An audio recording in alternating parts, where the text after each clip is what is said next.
Hi everyone, welcome. Let me get our text all good and then we are ready to go. Yay, I think we are ready to go.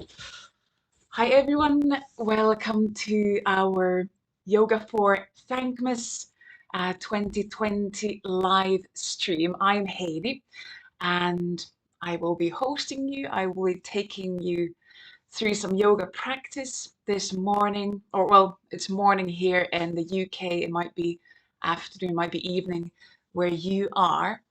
And yes, I think we are ready to go. Good. Welcome. What can I say? We have our live chat going on. If you're used to doing Zoom classes with me, I must tell you at this point that I can't see you like I would on Zoom. So with this YouTube live stream, I can see that there are people here. Thank you for joining in, but I can't see your names. I can't see your video. So if you want to say anything, give me a message in the chat. Hi Kat, hi Graham. Yes, you can identify yourselves via the chat. So very warm welcome everyone. Just a very quick word about what we do today before we get started. So this live stream and all the very gracious donations you guys have made. These will all go for the Thankmas charity event, and their donations go to Red Nose Day USA charity. They help children and their families who are in urgent need of food and other support, especially this holiday period, but also beyond that. And yes, on the screen, what you can see the worldwide donations that have been made. So let me, oh, hi Ross, hi Ross, nice to see you here. So on the screen we can see, oh, I need to look pretty closely. We are somewhere close to $5 million already worldwide, and you guys have donated already a couple $100 for that. So we have exceeded our goals already now twice. So we started the $100 goal, but now we are going for $300 today. I hope we can make it there this morning. Yes. So we'll do an hour's slow flow yoga practice now, and then if you have time, stay for some yoga chat, stay for some Q&A session, and we can chat about yoga. Let's get started. So we are going to focus in our slow flow practice now on moving the spine, getting ready for Christmas, for holidays, sitting around the tree and getting ready for eating. We shall move our spine today. We have an hour's slow flow yoga practice. And yes, you probably don't need a lot of props for this today. If you have a yoga block or a book that you can use as a yoga block, just have it somewhere next to your mat and we shall use that maybe. So if you tend to use a block in your practice and have it there nearby, but you might also go through this practice without any props. So this could be a nice prop-free practice. But let's get started by coming to lie down on the back. So we're going to start with a neutral spine, resting on the mat in your Shavasana pose, your resting pose. Where would you like to spend a couple of minutes, a few minutes in the beginning of the practice? You could leave your knees bent if that feels like a more gentle pose for your back, for your spine, or you could lengthen your legs all the way down onto the mat. So let yourself find an easy pose, easy resting pose for a couple of minutes before we start moving more. And once you are in that resting pose, I suggest bringing hands to your lowest ribs. Bring your hands resting at the bottom of the rib cage to your upper abdomen area, so you can start to feel your breathing in your hands as well. And take a few slightly deeper breaths in and out, sending the inhalations down to your hands and allowing exhalations to release tension. Wherever you might feel tension in your body now, let your exhalations soften and release tension so that we can start from a rather relaxed, restful place our practice this morning. And after your few slightly deeper breaths, let your breathing calm down. Allow yourself to find an easy, calm rhythm in your own breath, so that when we start to move, your breathing, that calm rhythm, that calm pace, can guide your movements as well in our slow flow practice. And we'll take another few breaths in and out before we start to move.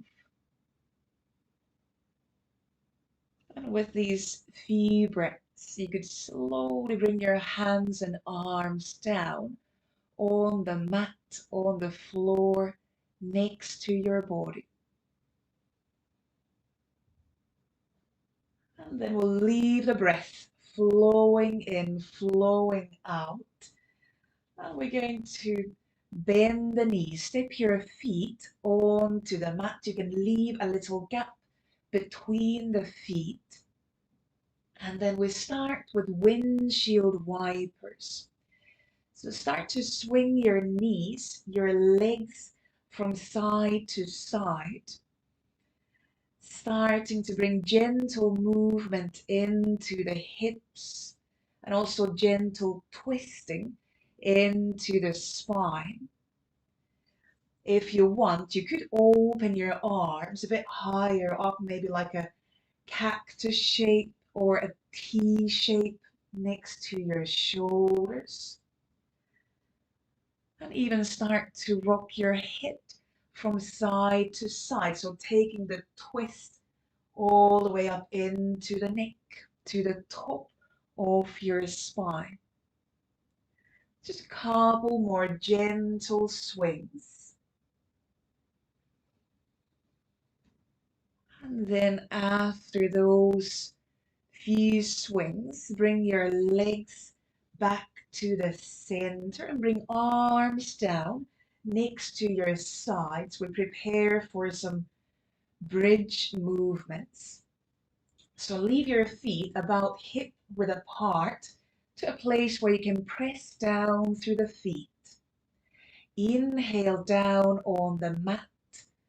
And then as you exhale, press your lower back on the mat and then scoop the pelvis off the mat, lifting the pelvis, lifting the back off the mat into a gentle bridge pose. Take one more breath in, up in your bridge. And then as you exhale, start from your upper back, slowly roll the spine down vertebra by vertebra. And when your pelvis comes down on the mat, relax your buttocks, let your spine come back to neutral. Same again, as you exhale, press the lower back on the mat, then scoop the pelvis off the mat, lifting the pelvis, lifting the spine off the mat. Again, arriving into a gentle bridge. Inhale up in your bridge pose. And then exhale, slowly roll the spine down again, vertebra by vertebra, starting from the upper back and finally pelvis coming down. And we'll do one more round. With exhalation, press the lower back on the mat, scoop the pelvis, the spine off the mat.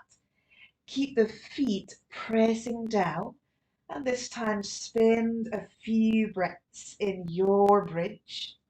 If you want, you could bring hands together under pelvis, interlock fingers, and even walk shoulder blades closer together. So opening more in the chest, in the shoulder area. Take one more breath in and out.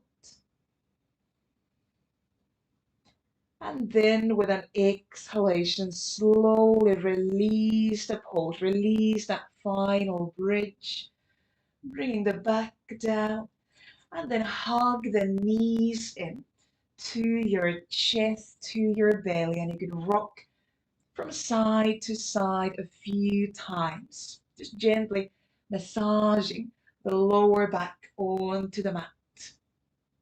Knees don't have to be together. You can also have your knees wider apart. Take one more breath in and out, hugging the knees. And then slowly bring the feet down on the mat and roll down onto one side. You could roll down onto your left or right side and bring yourself up onto all fours. Come up onto hands and knees, and then round your back into child's pose. Lean the pelvis down, close to the heels, close to the feet, and let your neck round, let your hip come down on the mat. At the same time, reach your hands, your arms far forward on the mat. Take one more breath in and out in your child's pose. And then with your next inhalation, come forward onto hands and knees. And as you exhale, open the whole front line into quite a big cobra pose. Elbows could be bent, or you can extend the arms. Open the chest. Breathe in. And then exhale, lift the pelvis off the mat, round the spine, and come back into child's pose. We'll do this 2 more rounds.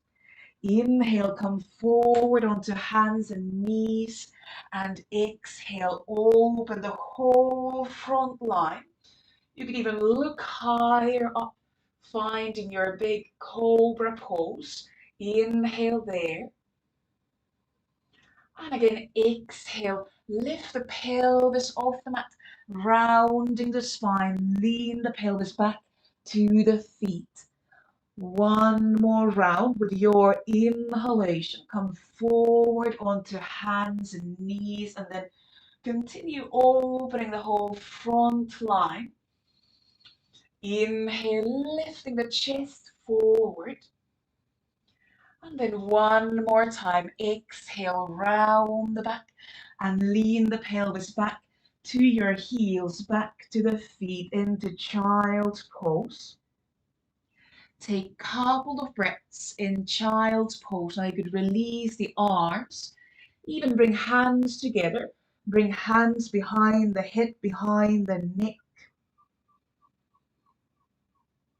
Breathe in and out. And then bring hands, palms back on the mat and lift onto hands and knees. We're going to tuck the toes under and exhale, lift the pelvis up into downward dog, our first downward dog. So give a bit of attention for your legs, your feet here. You could walk from one foot to the other a couple of times, or walk from one hand to the other.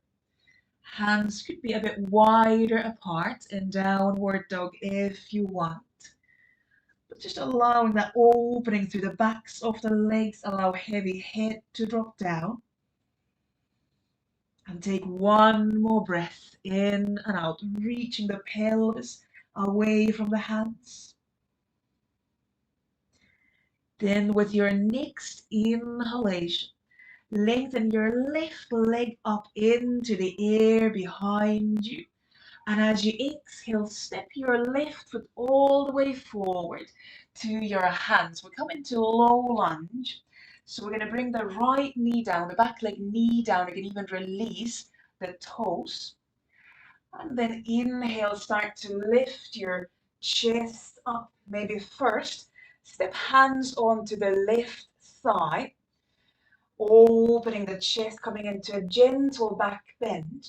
And then if you want, reach arms behind the back, reach hands to the opposite elbow. And from there, you could inhale, start lifting the chest even higher up. You can imagine your arms are like a fence behind you and you're lifting yourself over that fence. Lifting the chest up, shoulders releasing down. Take one more breath in and out. And then as you exhale, slowly release the pose. Bring your hands down onto the mat. And now step your left hand to the inside of your left foot on the mat. And with next inhalation, twist.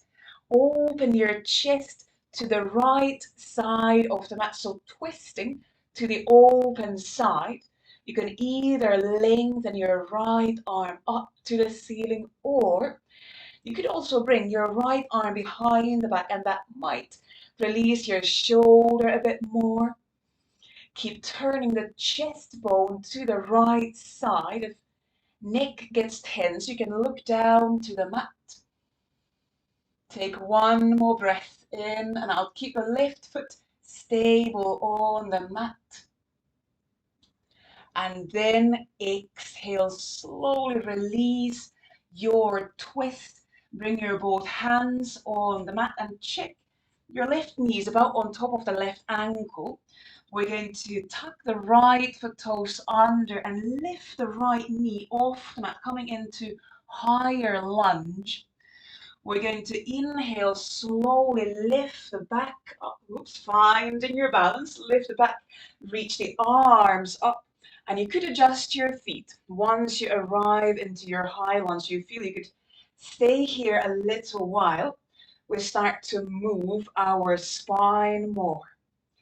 As you exhale, round your spine and swing arms behind your back. And then inhale, roll the back up, opening the chest and reaching the arms up, maybe even adding a small back bend. Same again, exhale, round your back and bring head down as well, head down towards the left knee.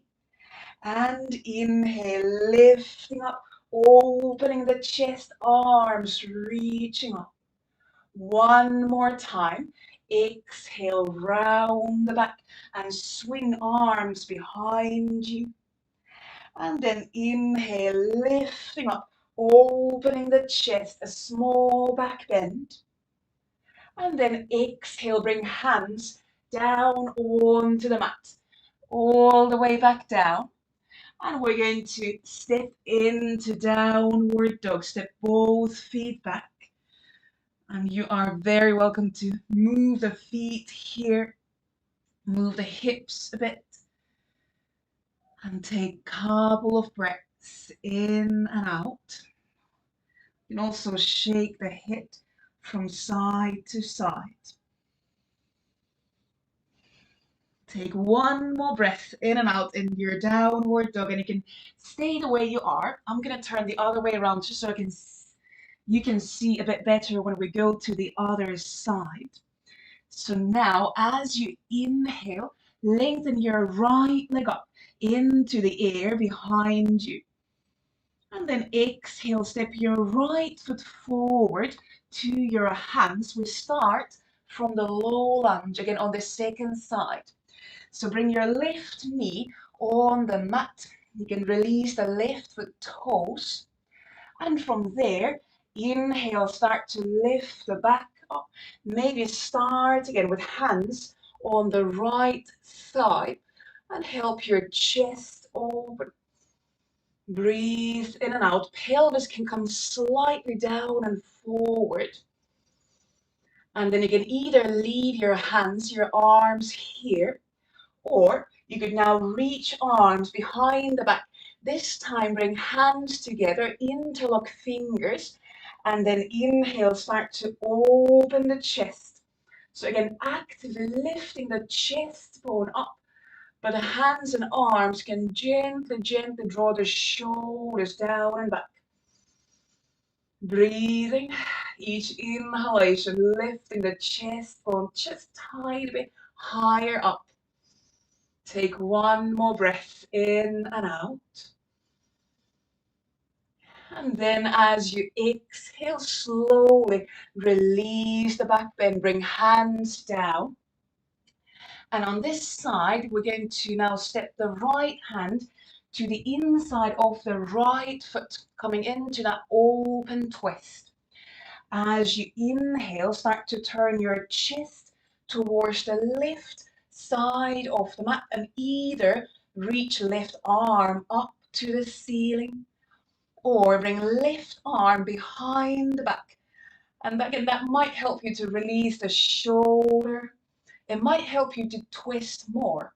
So we are focusing on the spine. Let the arm be where it helps you to twist through the spine. Take a couple more breaths in and out, again keeping the right foot steady on the mat. And then with an exhalation, slowly release the twist. Bring your both hands on the mat. And again, you can check where the right foot is when we start to lift higher up. So now we're going to tuck the left foot toes under, lift the left knee off the mat. And then slowly with an inhalation, lift the back, lift the arms up, coming into that high lunge, high crescent lunge. And your back leg knee could be a bit bent, so you can keep the weight in the center. Inhale. And then with your next exhalation, round your back. Again, swing arms behind the back. So we need to balance a bit more here.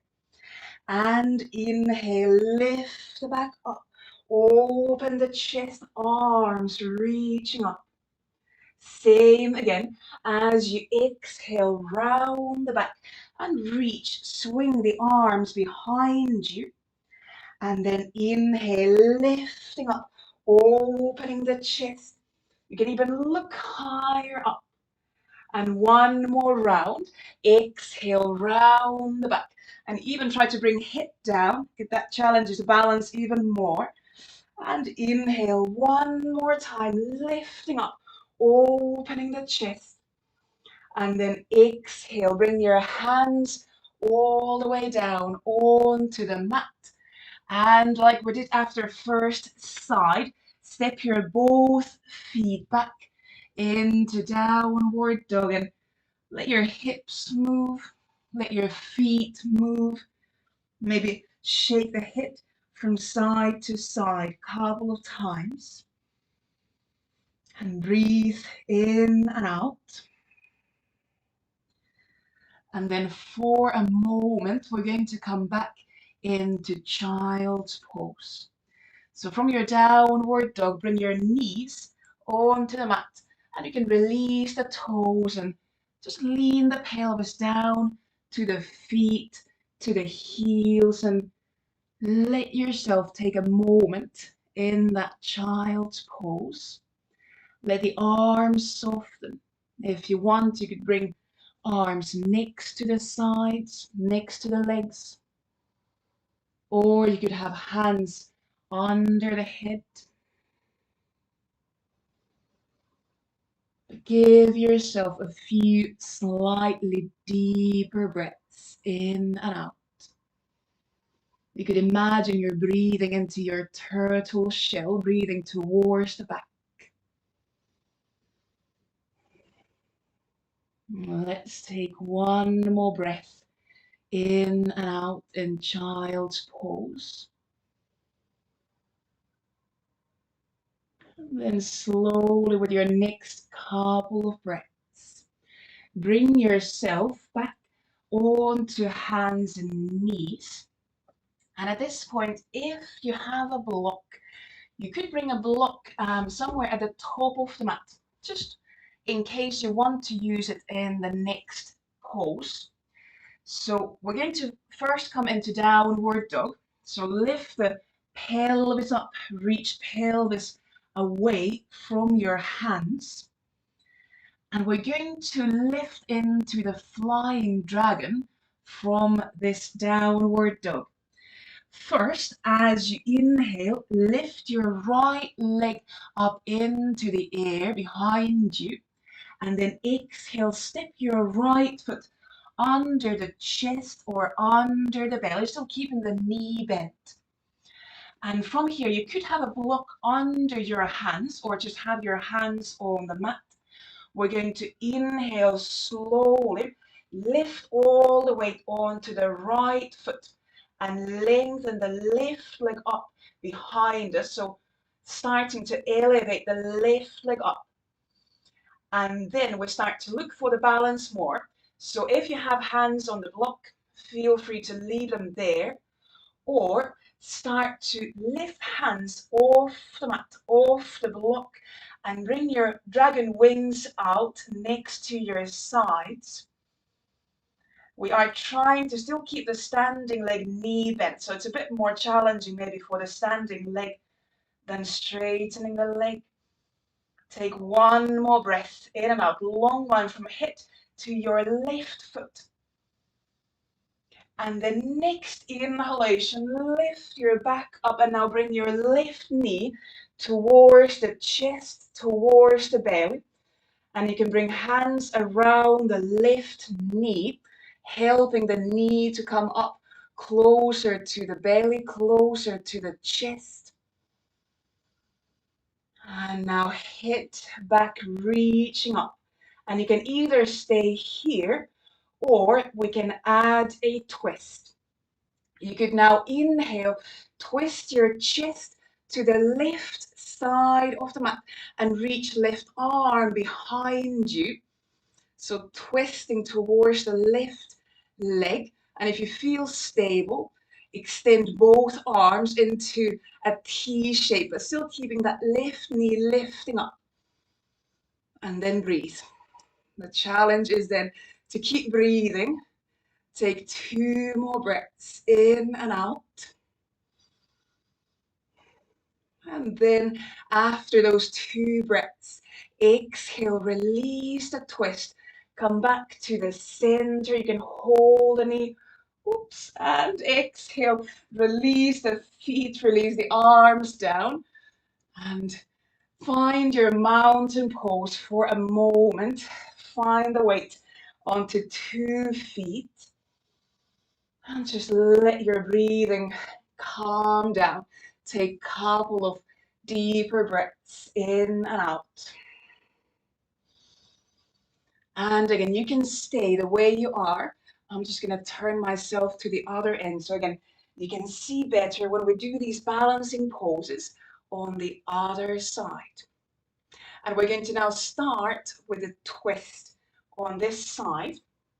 We're going to lift the weight onto the left foot and then slowly bring the right knee towards the belly, towards the chest, and help with your hands to lift the knee closer up. So maybe even bring the knee higher than the hip. And then you can either stay here or hold the knee with a left hand and inhale, twist your chest to the right side, reaching right arm behind you.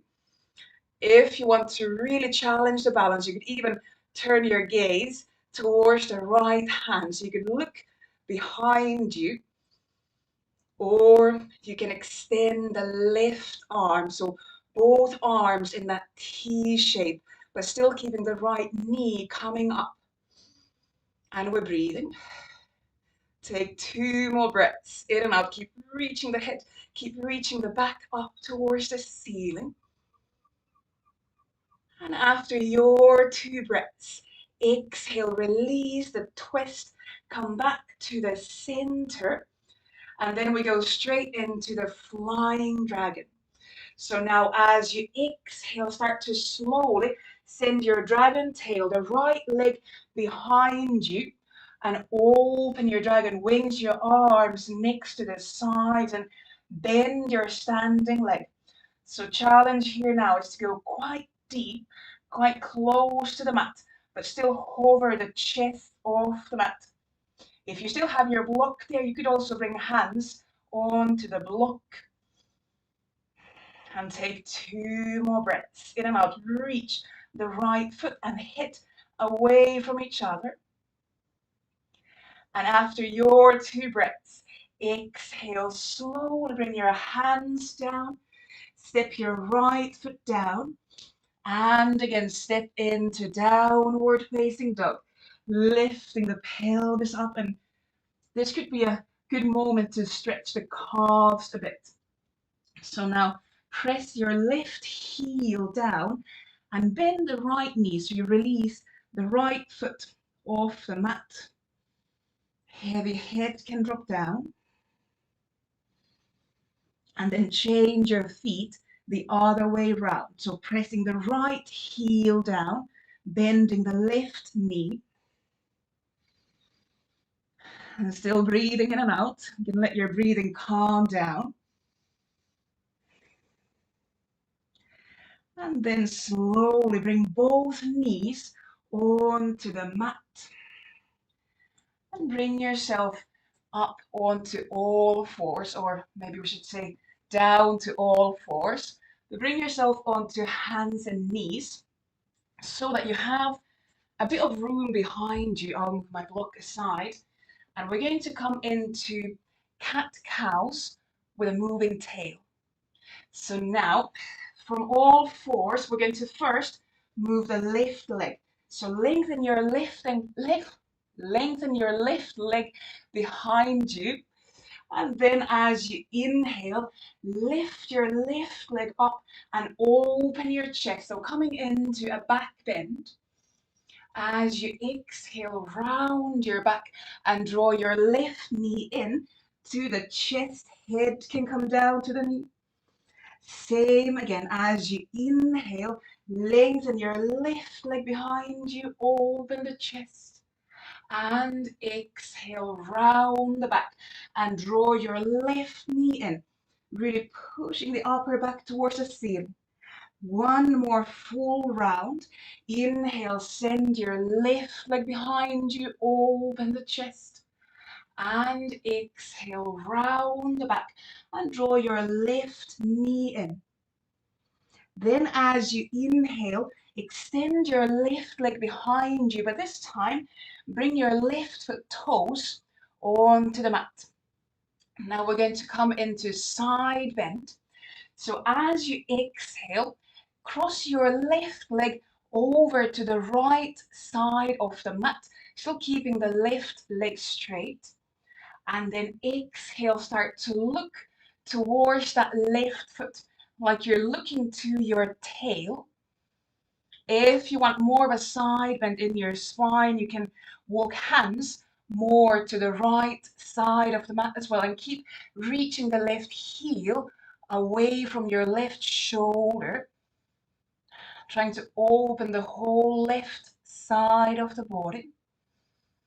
Take one more breath in and out and send the breath to the left side of the ribs. And then as you exhale, bring your upper body back to the center, but still keep your left leg, your tail crossed. We're going to now bend the left knee and bring it behind the right knee. So we're going to attempt to go into shoelace pose. So I'm bringing my left knee behind the right knee, behind the right thigh. You can open feet a bit more out to the sides and then slowly sit down between the legs, between the feet, so that your knees, they don't have to stay on top of each other, but more or less the legs are very crossed. And now if shoelace doesn't feel good, if it doesn't suit the hips now or knees, you can also come into a cross-legged pose with your right leg in front. If shoelace feels good now, just stay there. And wherever you are, let your pelvis become heavy. Sit down on both buttocks. Inhale, lengthen your back up. And you can either stay here upright or exhale, start to round the back. Slowly bringing your chin closer to the chest. You can pause at any point, or you can continue to roll your spine further down, maybe even walk hands in front of you along the mat, along the floor. So you can come down as deep as feels good for you now. It's quite strong pose for the hips, for all the muscles around the hips. And when we round the back, we start to target the spine much more. So find your edge. And if it feels okay, let your heavy head drop down. Let the back of the neck open up. And again, breathe into that turtle shell, into your back. We'll take 2 more breaths in and out.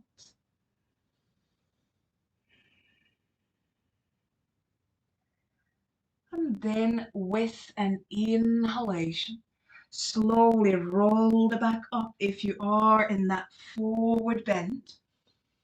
Come back to neutral spine, and from here, extend your left leg in front of you and leave or step the right foot over the left knee or thigh. We're going to come into a seated twist. With your left arm, hug the right knee into the chest. And then inhale, reach the right arm up. And exhale, twist to your right. And let the right hand or just fingertips come down on the mat behind you. Then inhale, lengthen the back up. Exhale, continue twisting further to your right. And you can keep hugging the right leg, or you also have an option of bringing left elbow to the outside of the right knee. Make sure you're not jamming your back into a too deep twist. So the arms are there just to support. Think about turning your rib cage, your chest bone to the right. Soften tops of the shoulders. And take 1 more breath in and out. Again, neck doesn't have to go in the same twist. And then as you exhale, slowly release the twist. Come back to the center. And now cross your legs. It doesn't matter which leg is in front. And if it's okay for your knees, for your feet, come forward onto all fours over your shins. If it doesn't work, then just swing the legs around from the side. And we are back on all fours. We're going to go into the cat-cows on the other side. Just keep yourself the way you are. I'm going to turn the other way around so again you can see better. We're going to now lengthen the right leg behind us, open the chest, a small back bend, and then exhale round the back. Draw the right knee in, and head can come down to the knee. Same again. Inhale, lengthen the right leg behind you, open the chest, and exhale round the back and draw the right knee in. Head can come down. One more full round. Inhale, lengthen the leg behind you, open the chest, and exhale round the back. Draw the knee in. And then as you inhale, extend the right leg behind you, but now bring the right foot toes onto the mat. And we go looking for the tail. So as you inhale, cross your right leg over to the left side of the mat, keeping the right leg extended. And then exhale, look towards that right foot, look towards the tail. Again, if you want, you could walk hands more to the left side of the mat. That might increase the side bend in the spine. And reach the right heel away from the right shoulder. And send a few breaths to the right side of the body. You can especially send the breaths to the right side of the rib cage. Tops of the shoulders stay soft. And the next exhalation, bring your spine, bring your upper body back to the center, back to neutral. And now bend your right knee again, starting to go towards the shoelace. So bring your right knee behind the left knee. You could open the toes, the feet a bit more out to the sides. And then slowly listening to your knees, listening to your hips, your feet. We could sit over the legs onto the pelvis. So finding your way into that seat. And again, you could arrive into shoelace, knees quite close together, or you can open legs into cross-legged seat. And the second side might be different. So listen to your knees, your hips. And let the pelvis sink down heavy. Take one bigger breath in, lengthen the back up. And then as you exhale, start to slowly round the spine. You can start from the neck, and maybe that's enough. Maybe you just want to round the neck. That could be plenty enough. Again, if you want to go further down, you could walk hands further forward, allowing the spine to round and allowing pelvis to tilt more forward. And again, it's a whole body pose. You might feel this in the legs, around the hips, along the spine. Just always, always make sure there's no pain. We are not here to hurt the body. We are here to look after the body. So make sure you're not feeling any pinching, any sharp sensations anywhere in the body.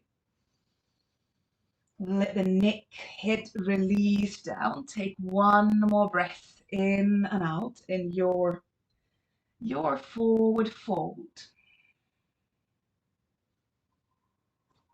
And then slowly with an inhalation, start to roll the back up.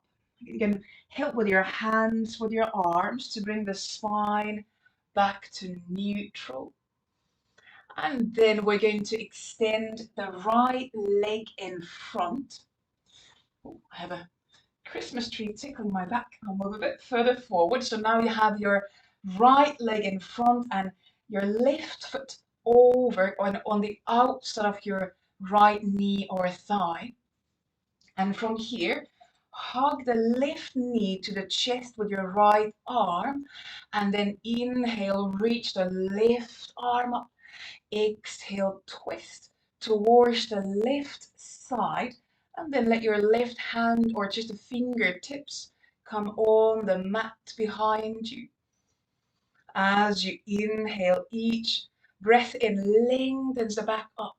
Each exhalation, you can twist just a bit further. Again, twisting through the chest bone, through the rib cage. You could turn your head to your neck as well, or you could look even in the opposite direction. Take 2 more breaths in and out in your twist.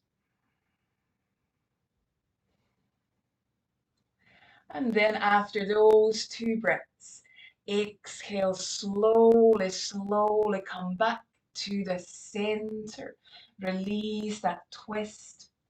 And then just release your left leg from that crossing.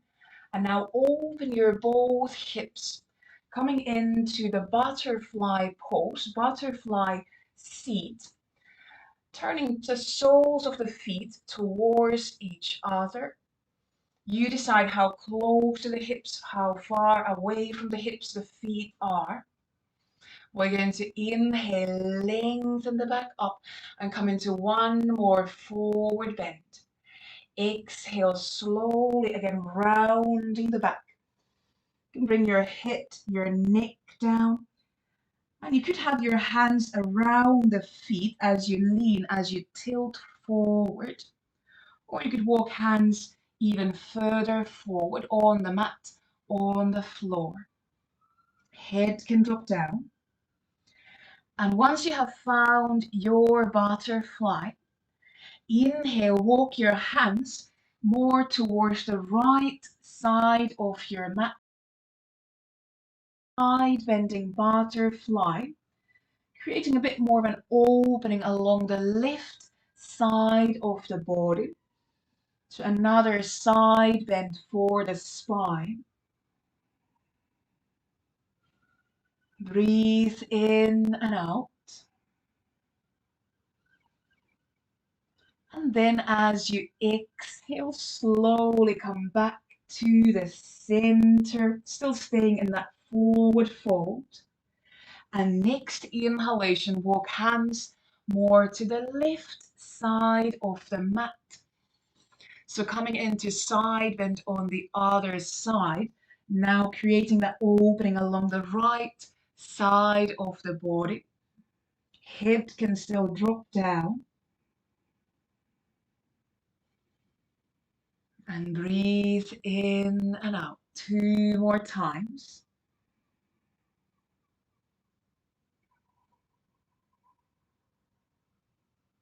And then slowly, with an exhalation, release your upper body back to the center. And inhale, roll the back up. Slowly, slowly roll the spine up.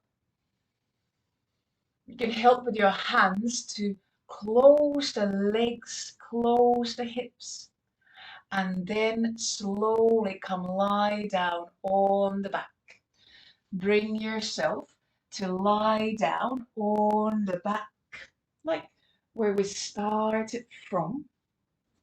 And take a moment to find that easy pose, easy resting pose.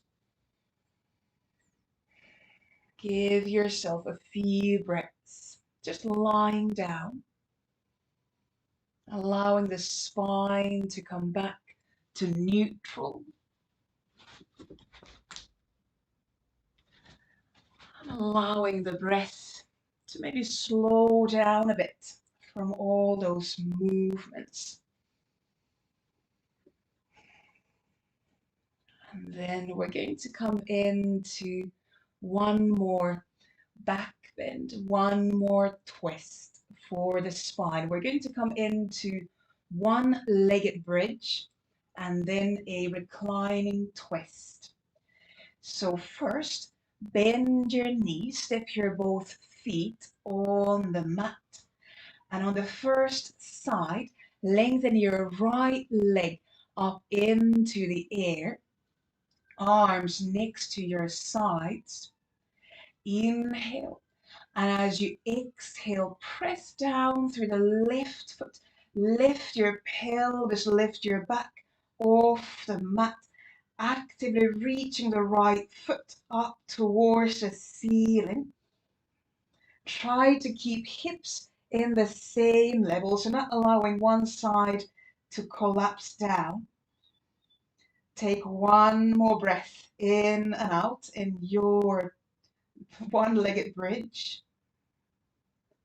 And then exhale, slowly, slowly release the back, release the pelvis down. Keep the right leg still up. I'm suggesting eagle legs for our twist.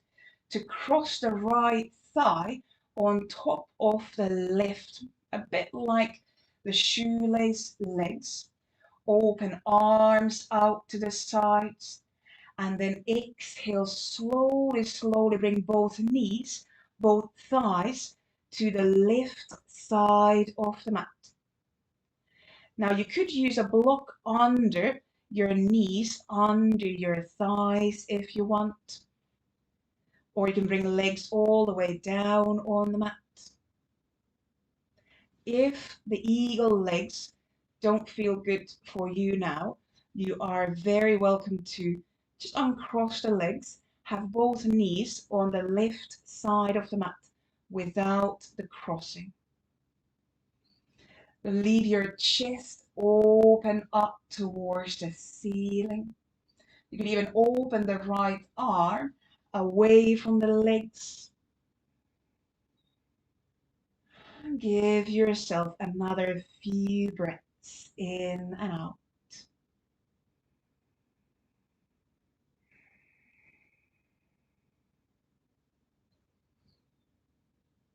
And then slowly with your next exhalation, engage your core and lift your knees, lift your legs back to the center.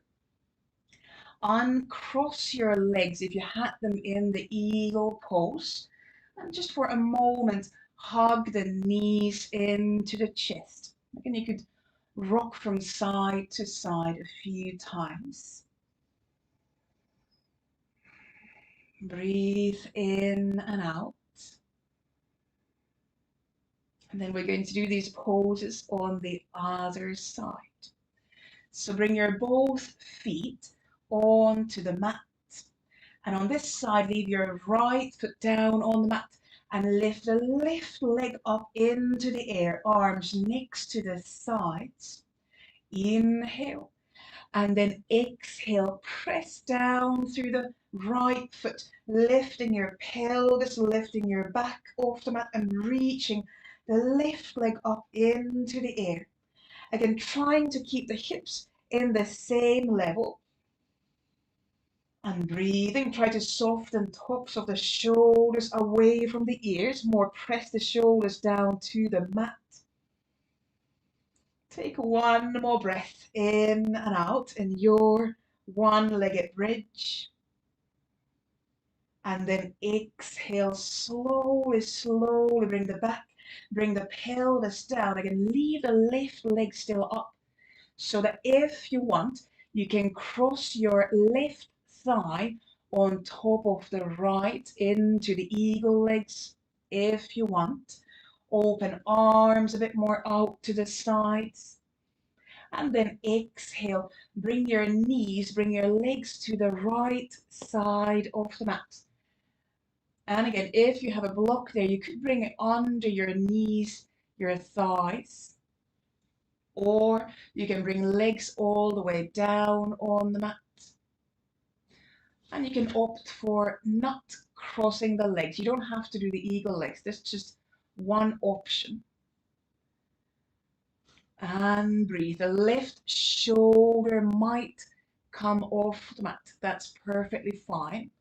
You can also bring your left hand, the whole arm, closer to the body if that feels better. Let's take a couple more breaths in and out in the twist. You can also turn head to one side or the other.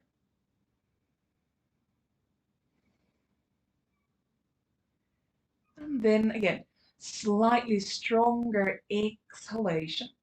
Bring your legs back to the center.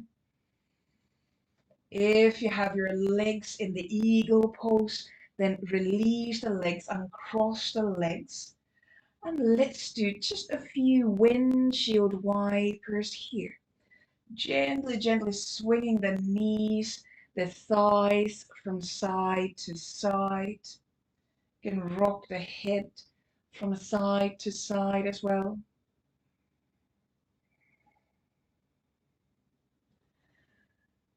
And then I'm suggesting that our next longer pose will be Shavasana pose, final resting pose.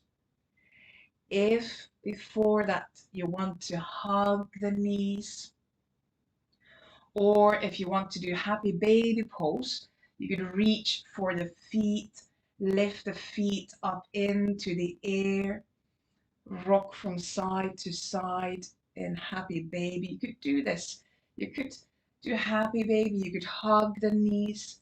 But if you feel that you just want to go into Shavasana pose right away, you are very welcome to do that as well. This is a bit of yogi's choice time here. What do you feel that you need to do, you want to do before finding that final resting relaxation pose? Give yourself another few breaths to do what you want to do.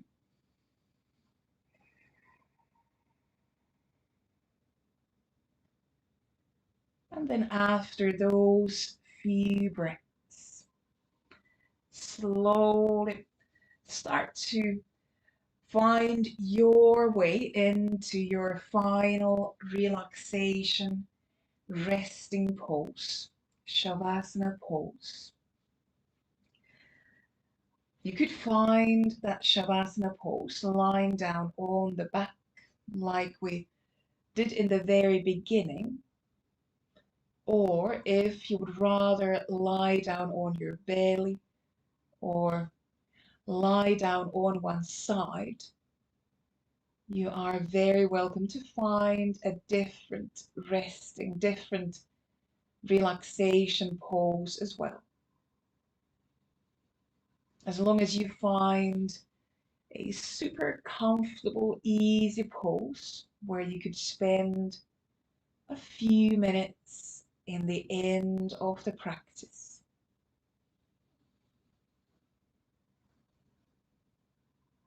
And once you have your pose, bring your full awareness back to your breath.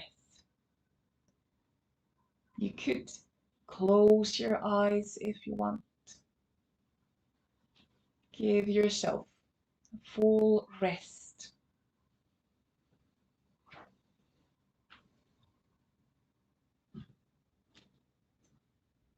We'll take a moment here, allowing the body, the breath, the mind to quiet down and rest at the end of the practice.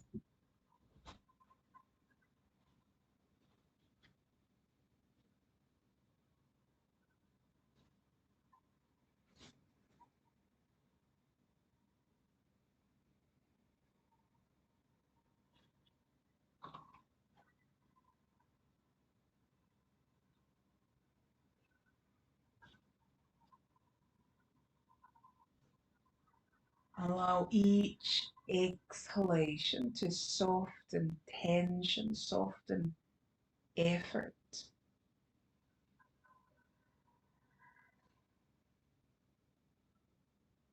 We'll take another 5 to 10 breaths in and out in this Shavasana pose.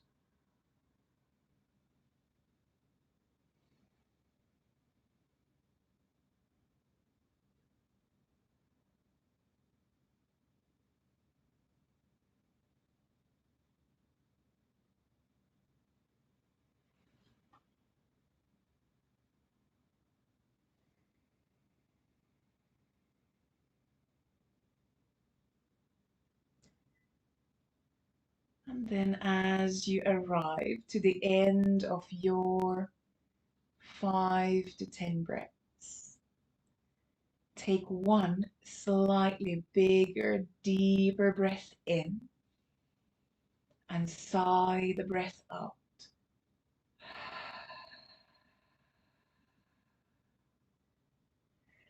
And start to slowly bring some gentle movement back to your fingers, to your toes. You could wiggle the fingers, wiggle the toes. You could move the hands and circle the wrist joints. Maybe circle the ankle joints a few times. If you want, you could stretch your arms overhead along the mat, along the floor, and reach your whole body long from hands down to the feet. Take a bigger breath in and out.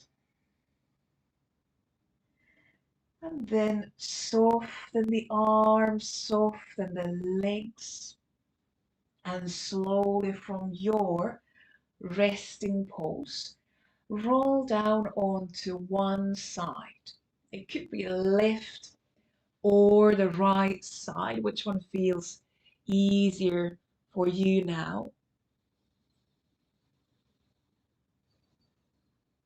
And then from your side, slowly bring yourself up into a seat. And as you come into your final seat, you could keep your eyes closed or just soften your gaze down towards the mat. So keeping the awareness on the inside just a moment longer. And let yourself find an easy seat where you feel the hips are soft. Your spine is tall, but at the same time soft on top of the pelvis. The head just resting at the top of the spine.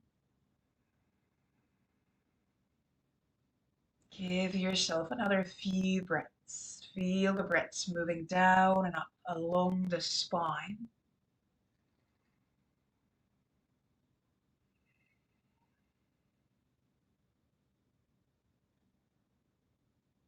And then, if it's part of your practice, you can bring your palms together in front of your chest. And as always, at the end of the practice, thank yourself for bringing yourself onto the mat, into your practice, into your body and into your spine today. And I thank all of you for joining in, for sharing your practice, for sharing your time with others today. And I hope to see you soon again. Namaste. Thank you very much.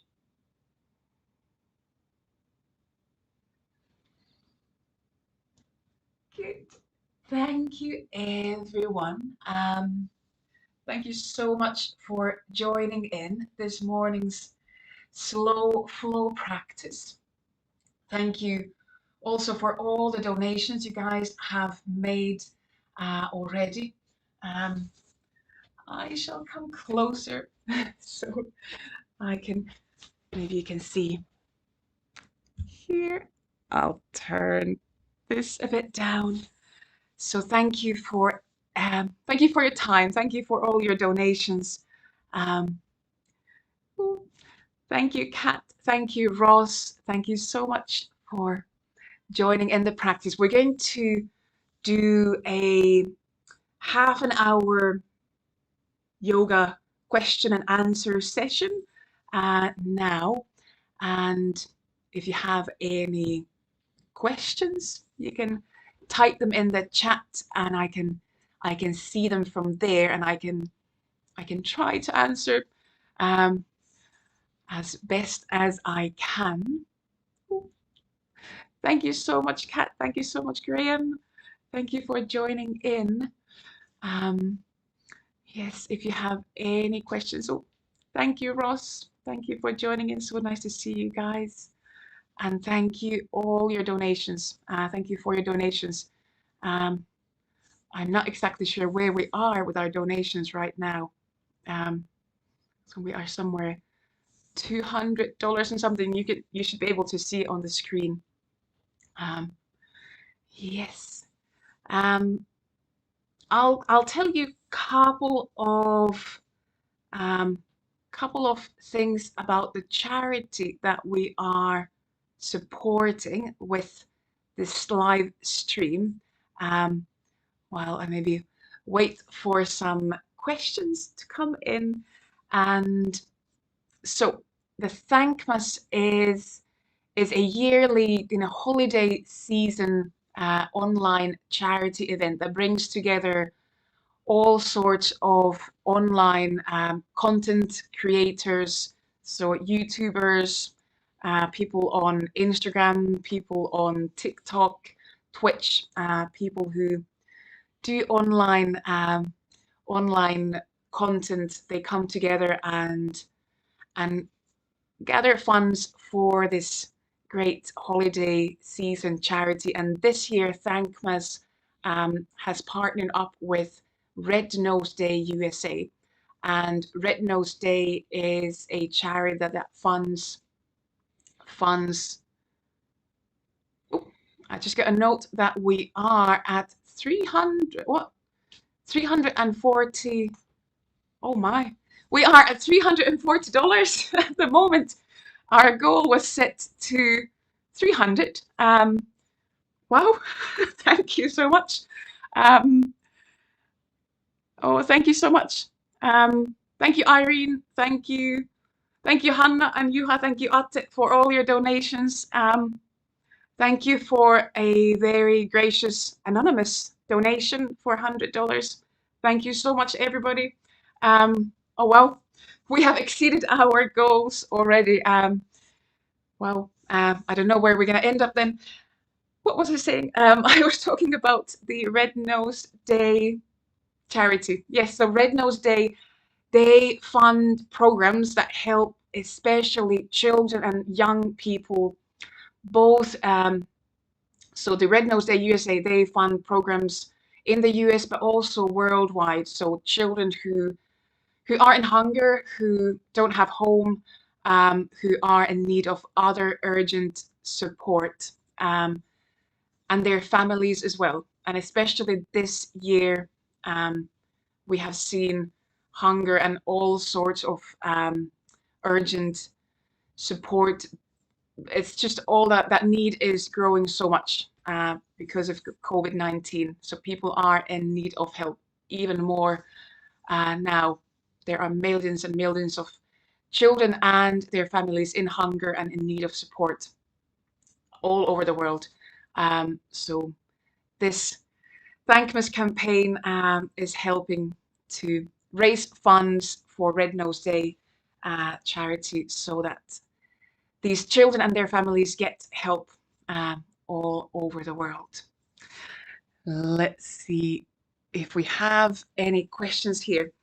We don't have questions at the moment in the live chat. So what I have done, I've gathered some questions beforehand. I've asked people what they would like to know about yoga, things they might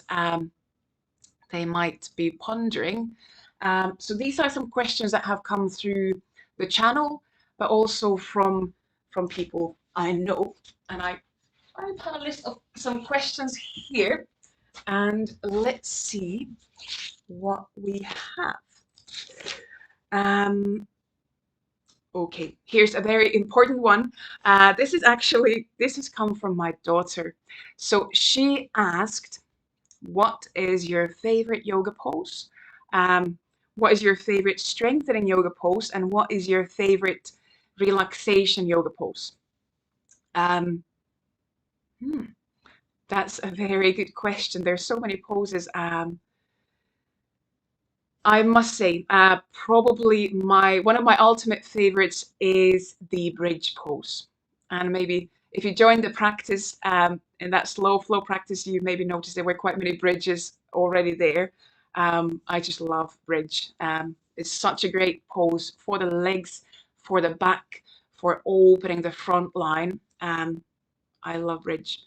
And favorite relaxation yoga pose is probably the reclining twist.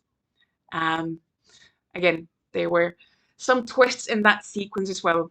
I love reclining twist especially. Yes. And then this next question, this came through the channel last week. After I published the Yin Yoga sequence, that was last week, yes. I got a question that what is Yin Yoga and where does Yin Yoga originate from? And this is such a great question. I wanted to answer it here live as well, because Yin Yoga is quite different from Hatha Yoga, from more dynamic yoga practices. Yin Yoga is a very slow type of yoga if you compare it to Hatha, Vinyasa, Ashtanga Yoga. So in Yin Yoga, we are staying in each pose between 3 to 6 minutes on average, but you could go beyond 6 minutes. You could stay for there even 10 minutes. I wouldn't recommend starting your yin practice with a 10-minute pose, but maybe when you advance in your practice, you might stay there even longer. And hold on, now we just have a question here. So Ross is asking, can you recommend a helpful sequence for anyone who is trying to come back to practice after a time out? Superb question, Ross. Yes.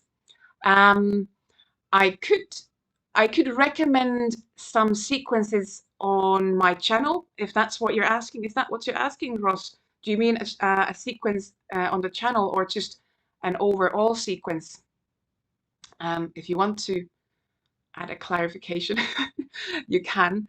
I would start, so if you have been kind of out of practice a little while, I would start with something gentle. And it really depends on what your practice has been before the break. If you're used to doing something quite dynamic, like a stronger practice, I would start with a gentle Hatha Yoga practice. So Hatha Yoga, because it's not necessarily super fast, of course, you get all sorts of different Hatha Yoga practices as well, but Hatha Yoga tends to be a bit slower than, let's say, Vinyasa or Ashtanga. Oh, cool. Ross just said that yes, a practice on the channel would be good.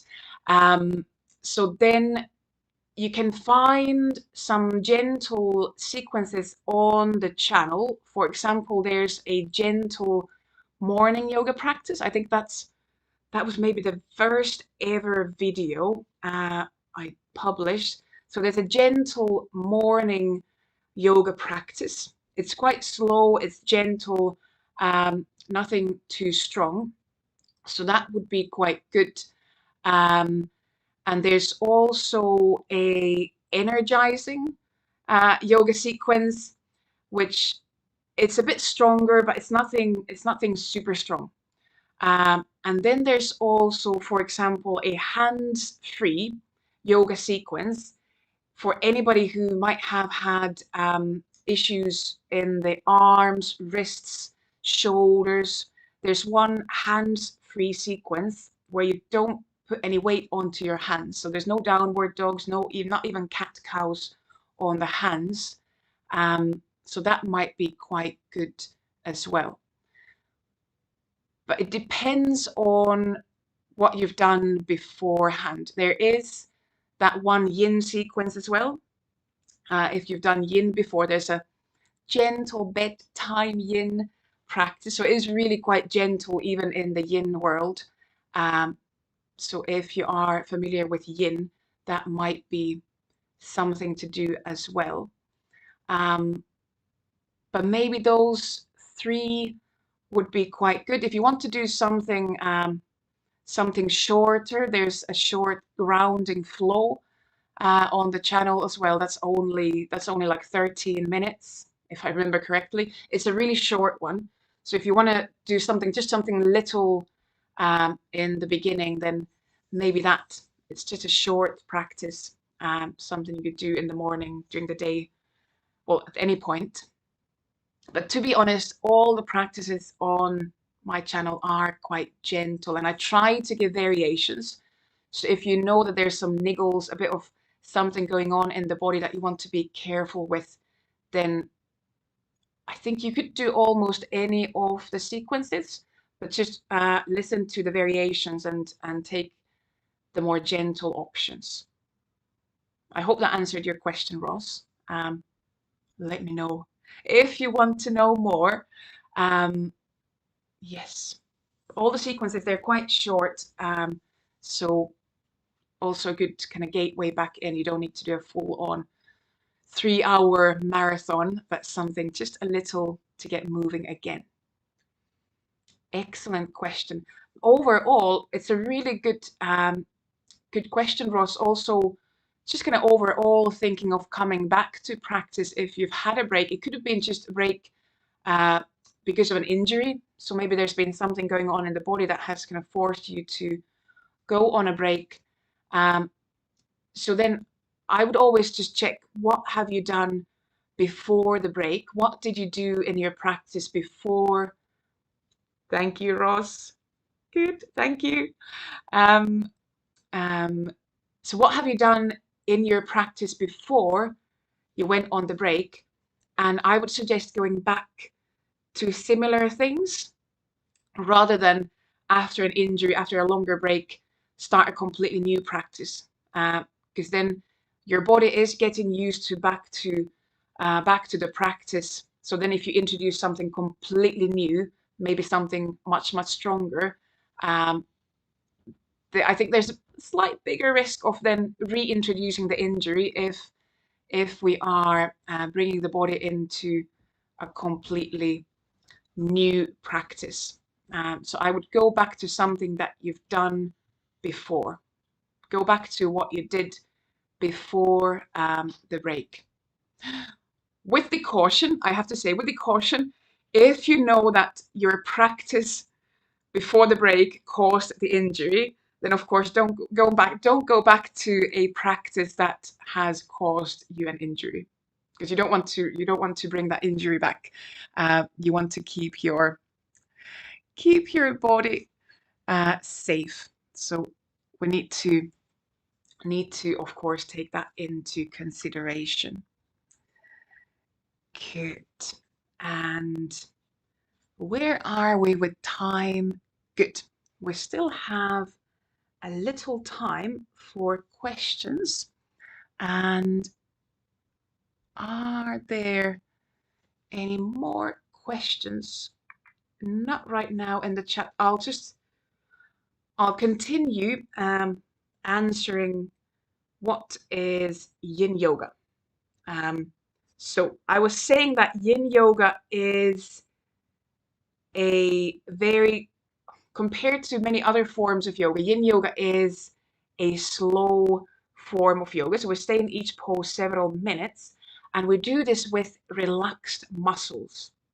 So now we're not talking about staying in Warrior 2 for 5 minutes, but we have quite different poses. All the poses are kind of floor based, or most of them are either lying down or sitting on the floor in Yin Yoga. So we have the opportunity to relax the muscles, and when we do this, the poses, they start to go more into our fascia connective tissue. And fascia it's a different kind of body tissue than the muscle tissue. So now we are talking of a bit more plastic bodily tissue. And when we target fascia, it's a bit deeper tissue. It's also a tissue that we have everywhere in the body. It really connects the whole body from head down to the toes. And to target the fascia, we are staying in the pose a bit longer with a more gentle stimulus. So we're not pushing the poses to the maximum stretch, because if we take the pose to a maximum stretch, we might be going too far, and then when we ask the muscle to relax, if the muscle is not there to protect the joints, we might be taking the pose too far. So in Yin Yoga, we stay somewhere around 50 or 75% edge of our maximum. And yeah, it's a very quiet practice. It's almost like a meditation because of the time, the gentle stimulus that we give in the practice to the body. And it has slightly different origins as well than the Hatha Yoga. So Hatha Yoga, Ashtanga Yoga, Vinyasa Yoga, they have their roots more in India and in Indian traditions, in Ayurvedic traditions. And Yin Yoga, as we know Yin Yoga today, it's a bit more, it's the form of Yin Yoga that we practice nowadays in the Western world. It's a bit more modern practice. It's a combination of Chinese medicine. So Yin Yoga has more its traditions in Chinese philosophies, Taoist philosophies, and Chinese medicine. So the modern Yin Yoga that we practice nowadays, it has its roots in functional anatomy, in Taoist philosophy, in Chinese medicine, and the meridian theory that comes from the traditional Chinese medicine.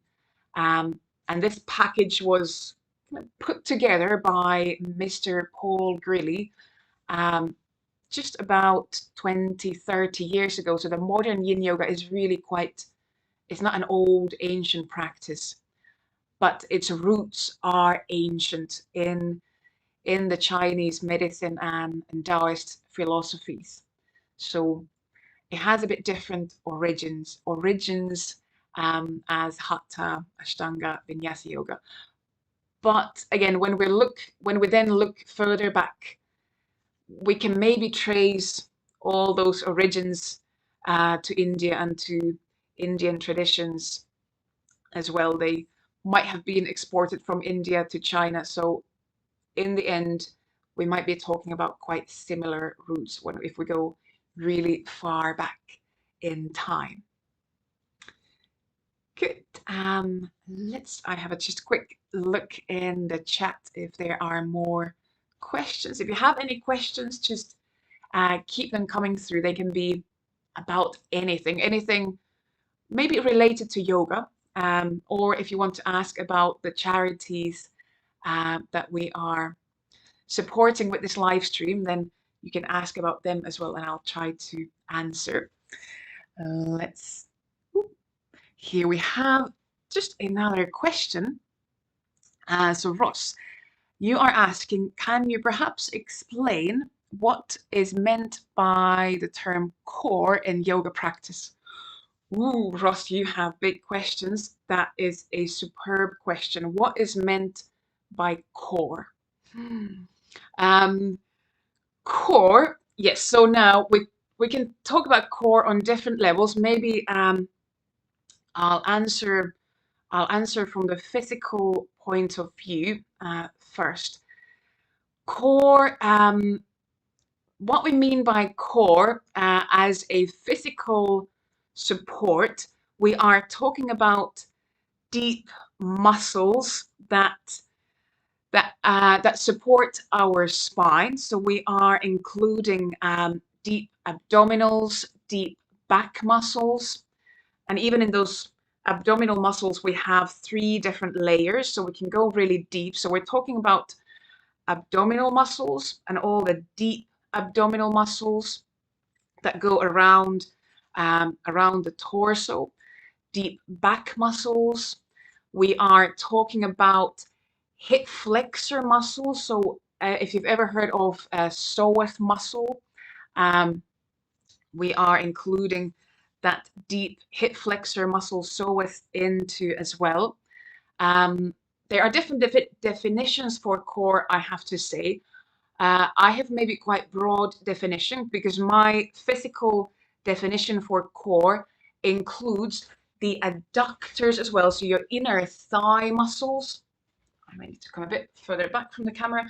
So the inner thigh muscles, the adductors, and that inner line going all the way down to the feet. So for me, the core really, it begins from the feet, from the soles of the feet, from the arches of the feet, and it travels up through the inner thighs into the pelvic floor. The pelvic floor is really one of the key structures of core and core support as well. Pelvic floor, it's a very thin, very thin sheet of muscles, but there's lots and lots of muscles that we can recruit. So pelvic floor, and then coming to those abdominal muscles, like I said, and into the back muscles. And then another big part of core and core support is our breathing. I like to think that at the top of our core is the diaphragm, our biggest breathing muscle, and how we manipulate our diaphragm, how we manipulate our chest cavity by breathing. So the kind of shape changing of our rib cage, our chest cavity, and how we by breathing, how we manipulate the shape changes in our abdominal cavity, in the belly area. It's a huge part of core and core support. And often in yoga, whether it's well, we don't really use core support in Yin Yoga, so we can kind of bypass that. But when we do any kind of dynamic yoga where we're moving and we want to support the spine with our core, we encourage slow breathing. For example, using ujjayi breath. So slowing down the breathing rate. And when we do this, when we slow down our breathing, we are slowing down the shape change in our thoracic cavity, so in our chest cavity, in the rib, inside the rib cage where the lungs are. We are slowing down the shape change here in the rib cage, but we're also, with the support of the abdominal and pelvic floor muscles, we are stabilizing the lower part of the torso. And when we breathe slow, we are also slowing down the shape changing, the rate of shape changing in the abdominal cavity, in the belly region, when we breathe slow. And what this kind of slow breathing does, when the shape changing is slow in both the cavities, and we're lifting kind of in through the pelvic floor and lower belly area, the whole torso kind of becomes a bit more rigid as one unit. So there's not just kind of two floppy cavities moving all around by themselves, but this slow rate of shape changing, because we're breathing slowly, we are controlling our breathing. It also makes the whole torso area a bit more rigid and unifies the center of gravity. Did I answer your question, Ross? It's quite, yeah. I mean, we could talk about core really going to the whole body. I've had chats where the core ends. Are our arms part of the core? And I think we could make arguments that arms are part of the core as well. Maybe the whole body is part of the core. When we make these connections, when we can connect our arms, our legs to the torso, we can move the whole body as one, if that makes sense. But breathing is a really huge part of the core, the physical core as well. And then core could be in different dimensions as well. I think we could talk about core in kind of emotional dimensions as well, kind of going to the very core of our being as well. I think that's the physical core. I hope I answered your question, Ross.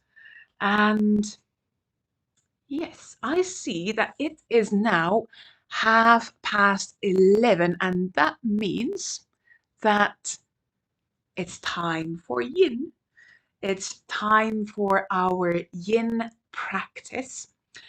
So if you have just joined in, great.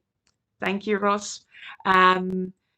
If you are just joining in and getting ready for yin, very warm welcome, everyone. Let's get our yin space set up. So what we're going to need, I'll bring my mat a bit closer.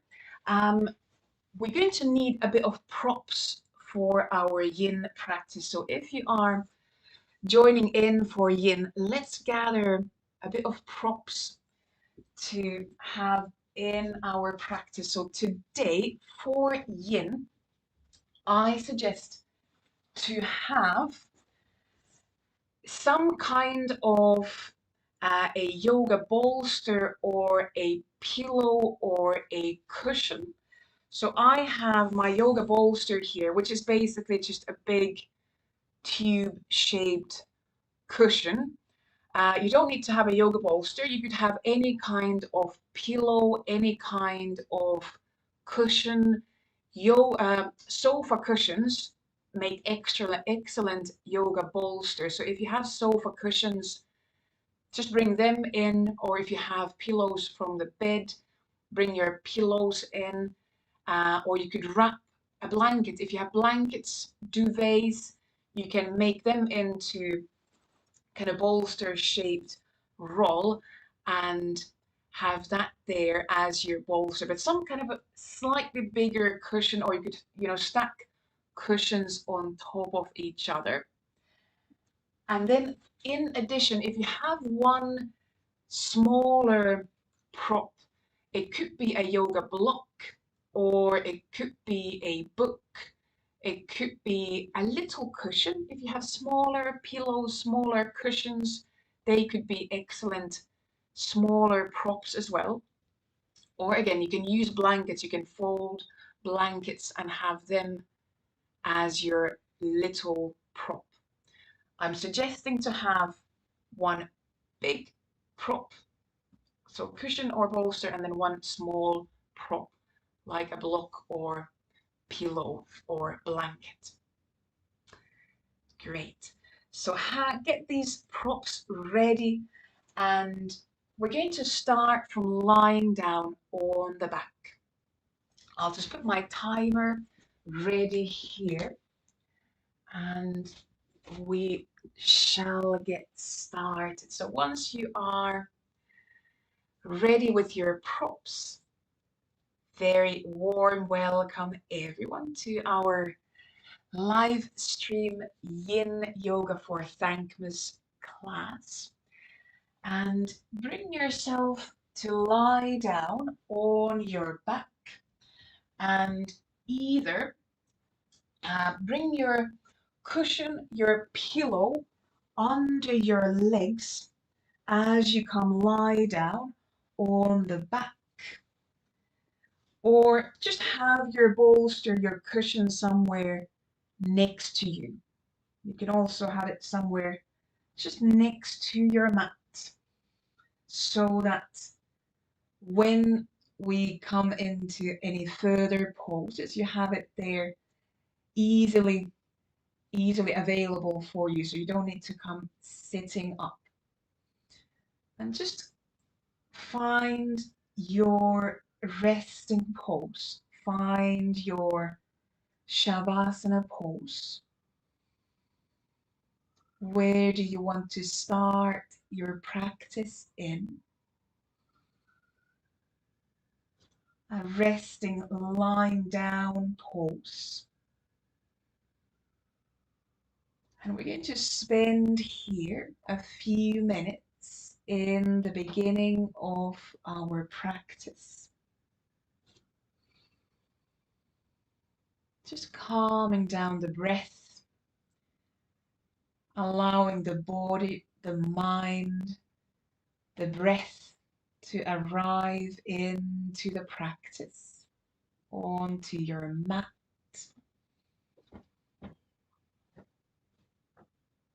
You could even close your eyes for a moment if you want. And just feel the breath moving in, moving out.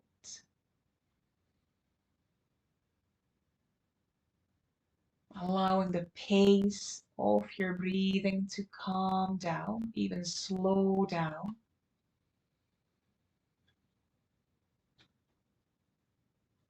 Allowing you to find a calm rhythm in your own breath.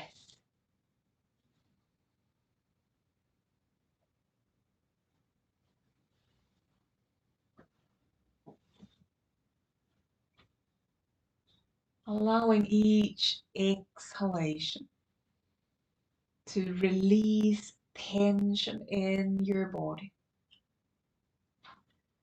In our yin practice, so in this next hour's practice, we are encouraging our muscles to quiet down, allowing our muscles to relax, so that the practice, the physical practice, can sink a bit deeper into our fascia connective tissue.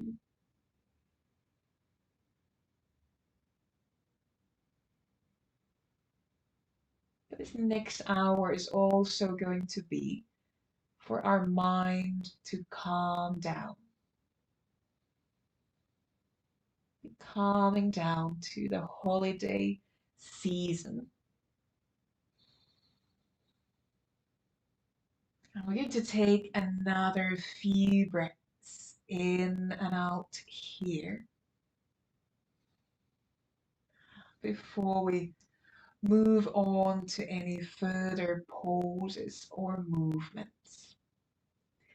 In today's practice, we're going to stay in each pose between 3 and 4 minutes. So there's going to be plenty time in each pose. But like I said, we're going to make these relaxed poses, using the props as a support as well. And we're going to start with some gentle movement before we go into the next longer pose. So with your next few breaths, still lying down on the back, bend your knees, step your feet either on the mat, or if you have a pillow, a bolster there under your legs, you can also step your feet on top of your pillow, on top of your bolster, so your feet are slightly elevated off the mat. You can open arms slightly further out to the sides, like a T shape or like a cactus shape. And then we start by gently swinging the knees swinging the legs from side to side. Windshield wipers movement. Our physical practice today is going to focus a bit more on the hips, the pelvic area. So with this gentle swinging movement, start to notice how you feel in the hips, how you feel in the pelvic area now. Is there tension that you would like to release? And also notice if the left hip feel the same, or maybe you notice some differences between the left and the right hip. Let's do a couple more gentle swings from side to side.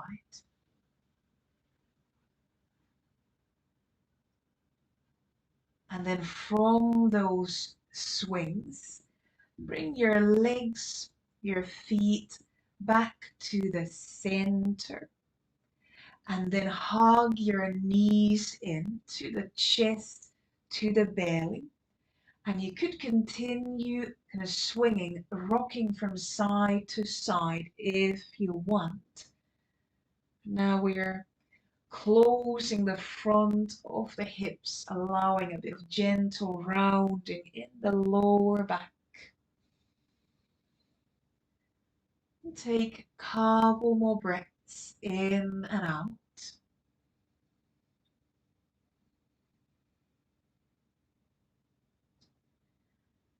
And then with your next few breaths, slowly bring your feet back down, and this time step your feet onto the mat, onto the floor.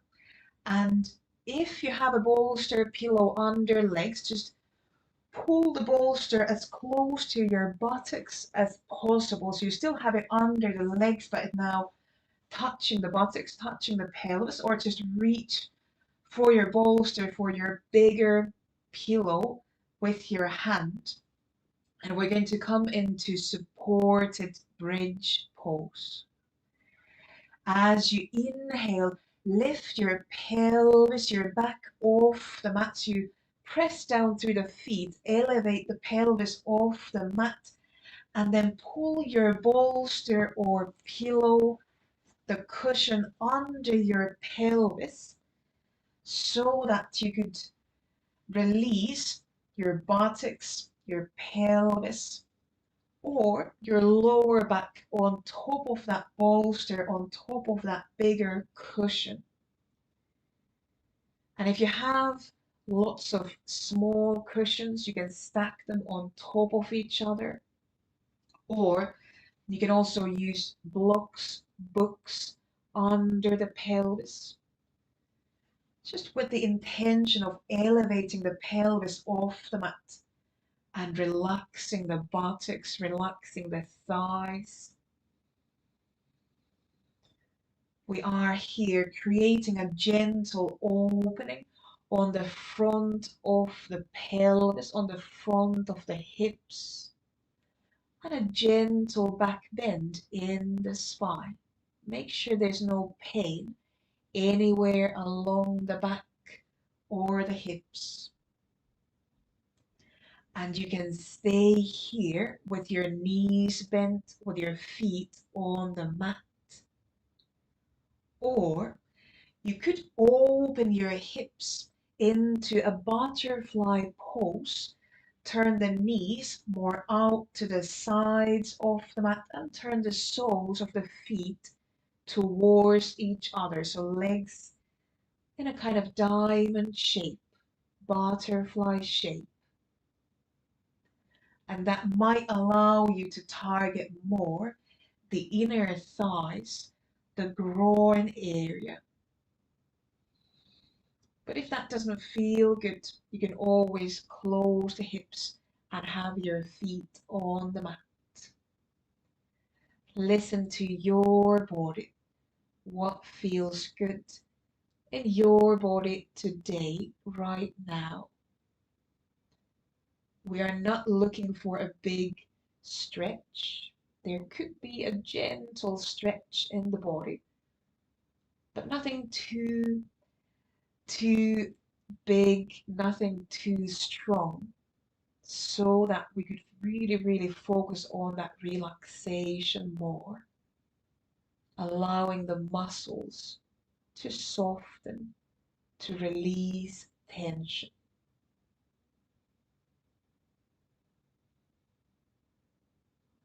We have another minute and a half in this bridge pose.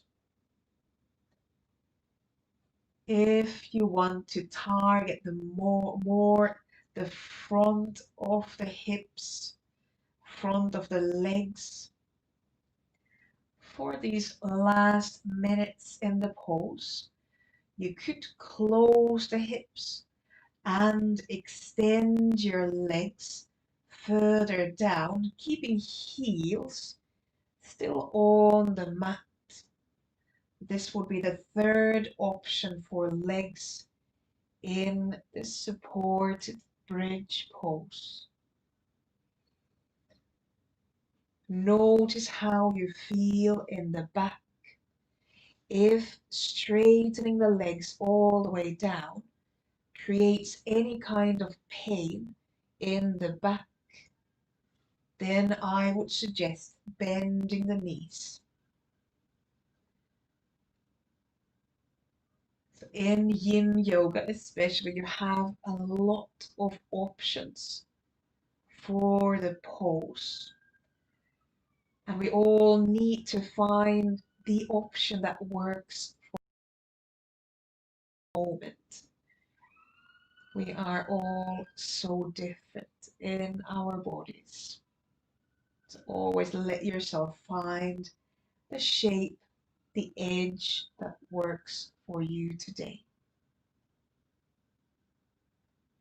And now we could spend another few breaths in the supported bridge pose.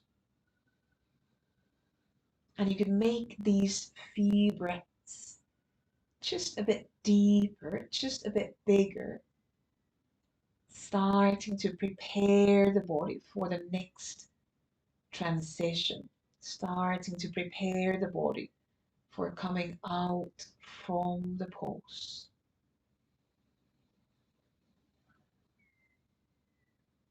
And after your few breaths, or when you feel ready, when you would like to come out from the back bend, if you have your legs open or extended, slowly bend the knees and step your feet back onto the mat. Inhale and exhale there. And then slowly press down through the feet. Lift your pelvis, your back off the bolster off the pillow, and pull or push your pillow, your bolster to the right side of your mat. And release the back, release the pelvis down onto the mat.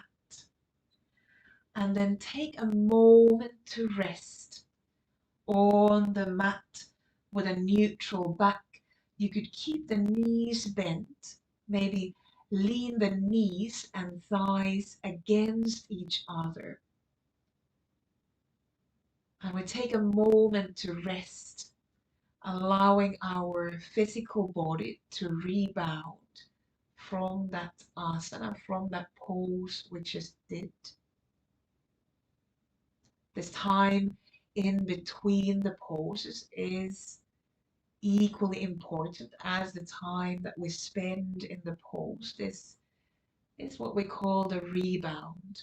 We allow the fascia, those physical tissues that we are targeting, to recoil, to rebound from the pose that we just did. To give yourself another few breaths just to rest, rebound, lying down on the back. This also gives us some time to notice how we feel in the body after the pose.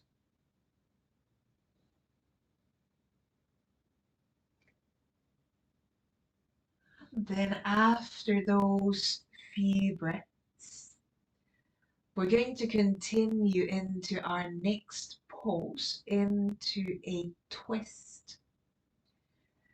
And we're going to continue with knees bent.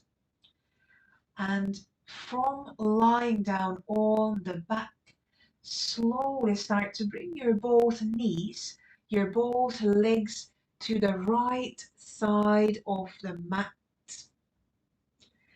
And you have your pillow, your bolster there on the right side of the mat.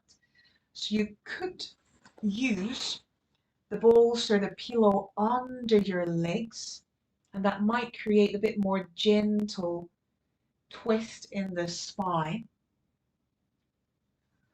Or if you start to feel discomfort in your hips when you come into that twist, you could bring the bolster, the pillow also between the legs, and that might create a bit more space between the legs, and it might ease the hips more into the twist. We're still leaving our chest open up towards the ceiling. So the left shoulder is kind of sinking down away from the legs. If the left shoulder is coming off the mat and it's painful, then reach for your smaller prop, maybe a block or a pillow, and bring it under your left shoulder or under the left arm. So the left arm and shoulder are supported. So finding a twist where you don't feel pain in the hips, you don't feel pain in the back or in the shoulders. I give you one more option for how to use the bolster, the pillow for the legs. The third option would be to bring the bolster, the pillow on top of the legs. So weigh the legs more down.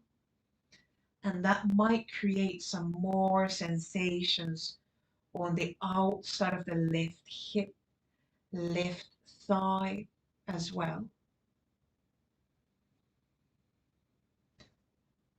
In this twisting pose, our biggest focus is in the spine, creating that twist in the spine, and any sensations we find around the hips, legs are kind of extra. We have, again, another minute and a half in this pose. If you feel that you need to change, adjust anything in your pose, feel free to make adjustments in your pose. You don't have to stay still through the whole 4 minutes. Sometimes a pose needs to evolve, it needs to change a bit so that we could still stay there and feel comfortable, feel that we could relax tension, release tension in the muscles. But also if you start to feel that you want to come out from the pose earlier, you are very welcome to roll down onto your side and take a rest lying down on the right side if you want. So once again, listen to your body. And if you start to feel pain, then come out from the pose a bit earlier.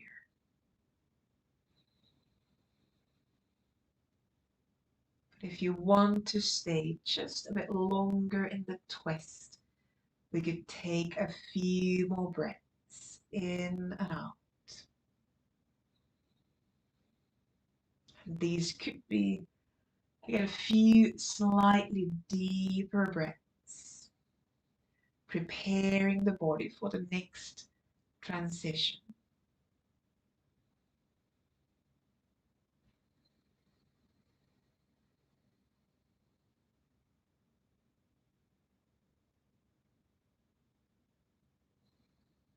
And then either after your few breaths or when you feel that you would like to, you'd be ready to release the twist. Just slowly in your own time, close your chest and curl towards your knees, towards your legs, to come lie down on your right side. And if you have pillows, bolsters on top or between the legs, just push that bolster aside and let yourself rest lying down on your right side a few moments. Again, allowing that moment of rebound, allowing that time for you to notice where you feel the pulse, where do you feel the twist now once you've come out from the shape of the pulse. The fascia connective tissue is slower to respond than the muscle tissue, for example. So we need to give it time to find its new shape, its new dimensions after each pulse. So give yourself again a few more breaths in and out in that rebound.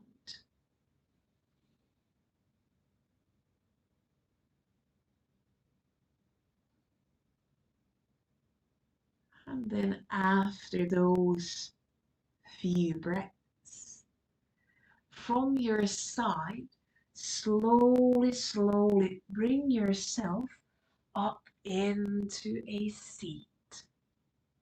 Bring yourself up to sitting and bring yourself into a seat where you have your right leg extended in front of you. Have your props somewhere nearby so you can still easily reach for the props. And have your left knee bent. Now we're going to come into a forward fold, either shoelace or half butterfly pose. And I'll show you both options. In half butterfly pose, we would have the right leg extended and then opening the left hip. So the left foot is somewhere on the inside of the right leg. And you could bring some blocks or pillows under that open hip. So you could support the thigh, you could support the knee from underneath. Or the other option is the shoelace.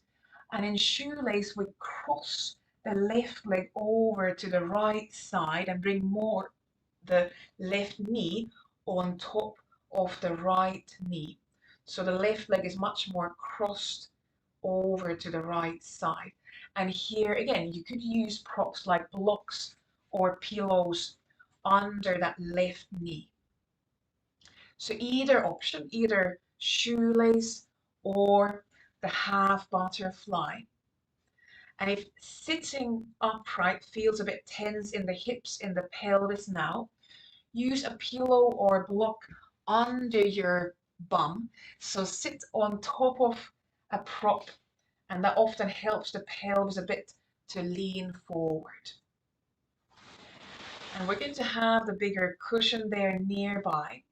We're going to slowly take a big breath in, lengthen the back up, and then exhale, start to round the back, leaning the back and the pelvis forward So creating a forward bend in the spine, in the pelvis.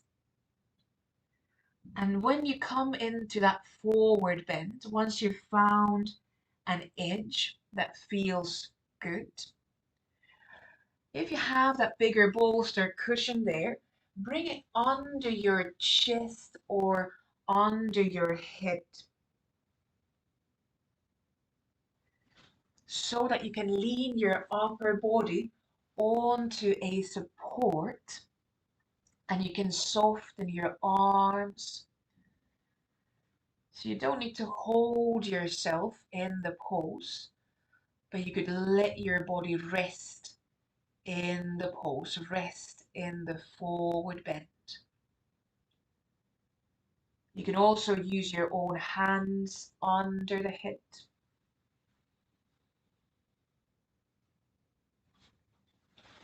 If your cushion is a bit lower down, you could lean elbows on the cushion and then lean your head onto the hands.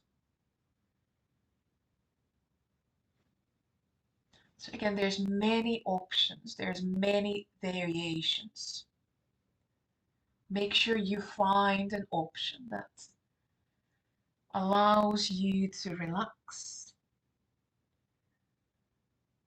and would allow you to stay in the pose.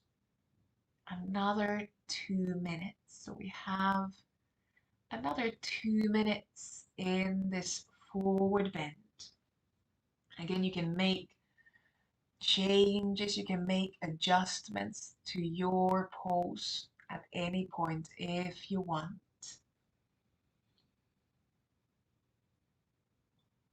Let yourself find that calm, a bit slower pace and rhythm in your own breath again.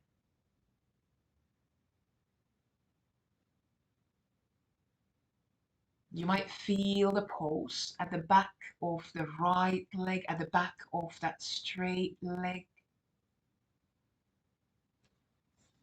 You might feel the pulse around the left hip, maybe in the buttock, in the thigh, in that bent leg, in that left leg. You might feel the pulse anywhere along the back side of your spine as we lean forward.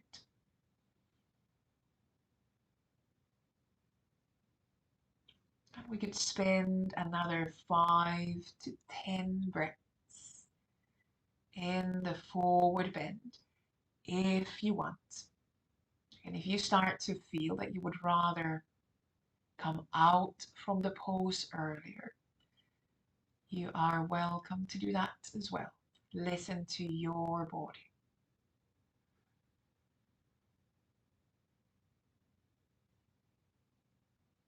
If you want, take another few breaths in and out. Again, maybe a few slightly deeper breaths. You could even a few times exhale through the mouth.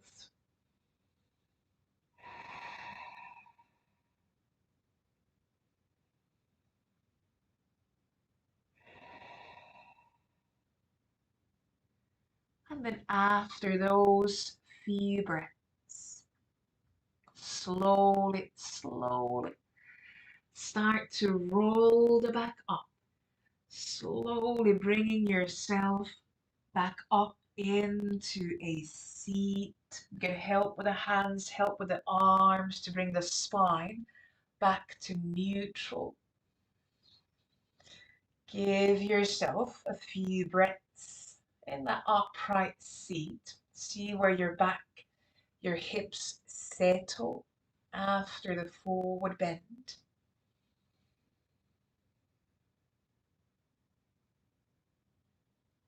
And then if you have bolsters, pillows in front of you, just move them aside for a moment and bring yourself into a cross-legged seat. And you could be here sitting on a block, sitting on a pillow, so you could have something under the pelvis. And just find an easy seat, easy cross-legged seat for a moment. And we're going to give the body just some gentle movement before we do that forward bend to the other side. Take a slightly bigger breath in.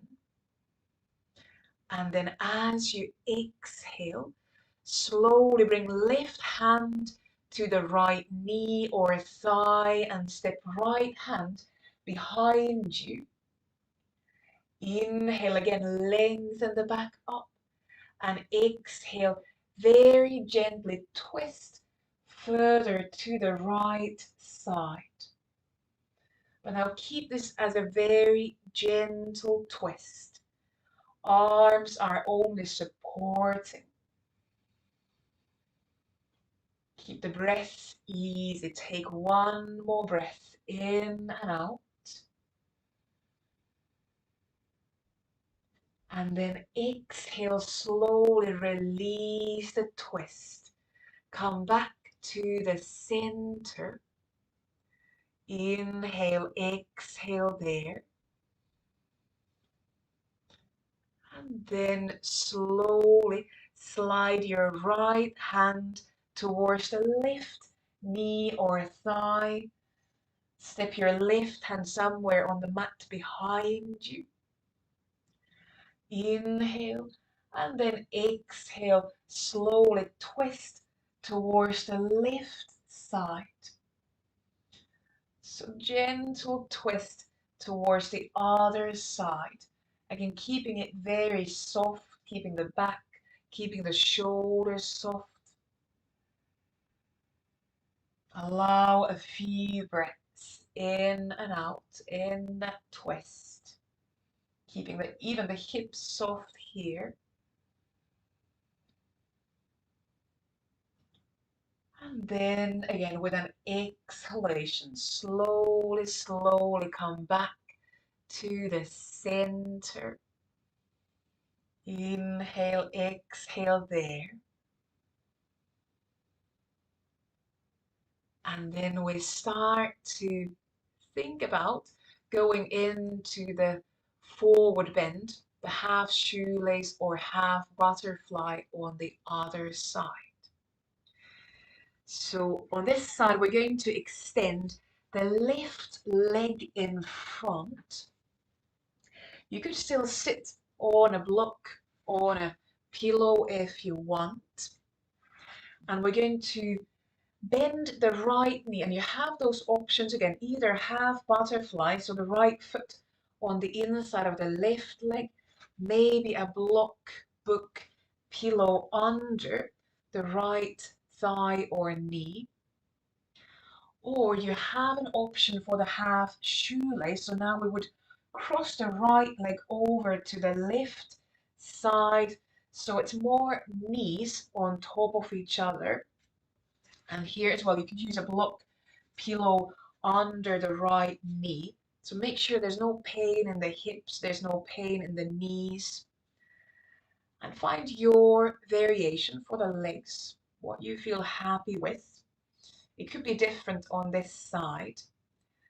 Take a slightly bigger breath in. And then as you exhale, slowly, slowly start to lean forward. You could round the neck, allow the head to come down. And just slowly looking for that forward bend. And you could take your time, knowing that you're going to have several minutes in the pose. Give yourself time in the beginning to find the pose, find the shape you want to stay in. And like I said, second side of the same pose might be very different than the first side, and that's very normal.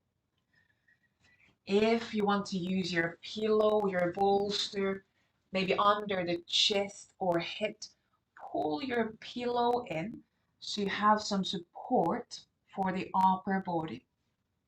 Could also be just under the head if you have a sturdy bolster.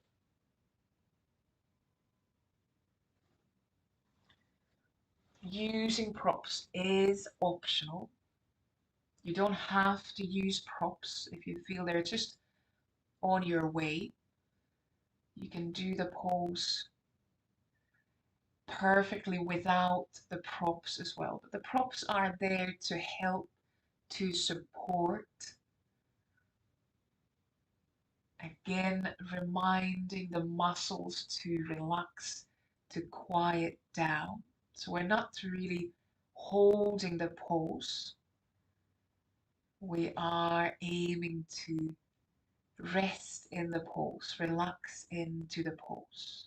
And that's when the pose and the physical benefits of the pose start to go deeper in our yin practice.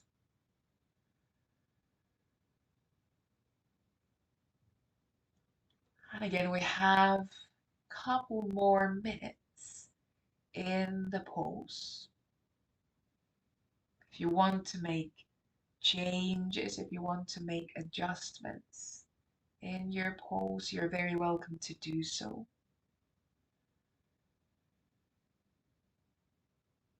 Let yourself find the breath, find the calm, slow rhythm in your own breath.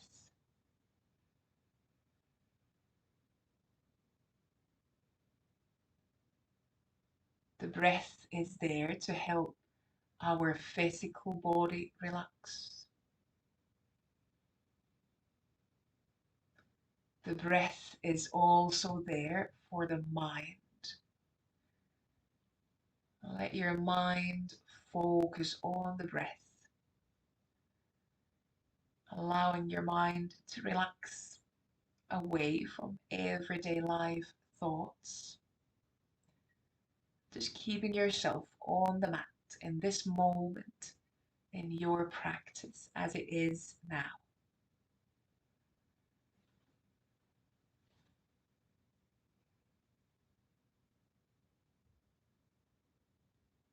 And we could spend another 5 to 10 breaths in this forward bend if you want. Again, you might decide you want to come out from the pose earlier, and that's perfectly fine. As long as you listen to your own body, you're doing it perfectly.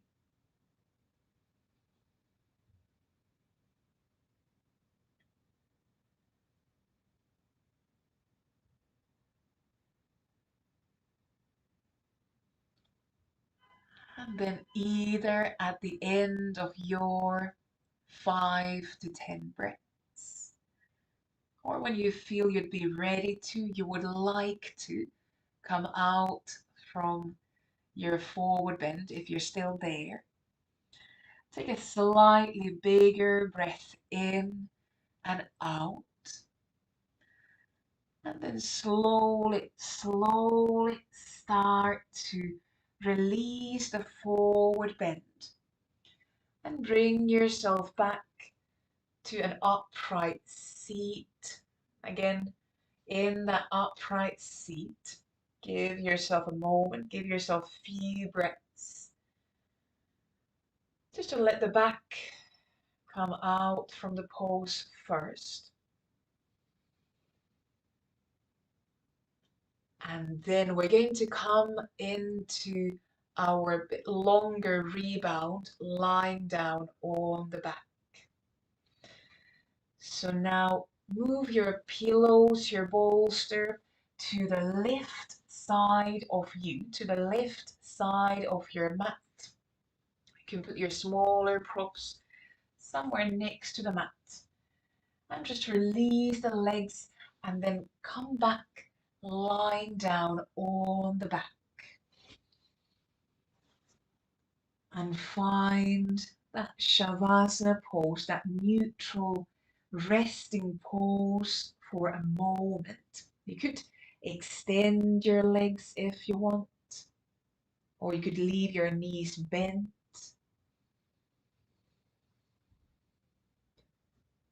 taking a moment to rest, to rebound. Again, really feel into the body. How are you feeling now around the hips, around your spine, the lower back especially? How are you breathing right now?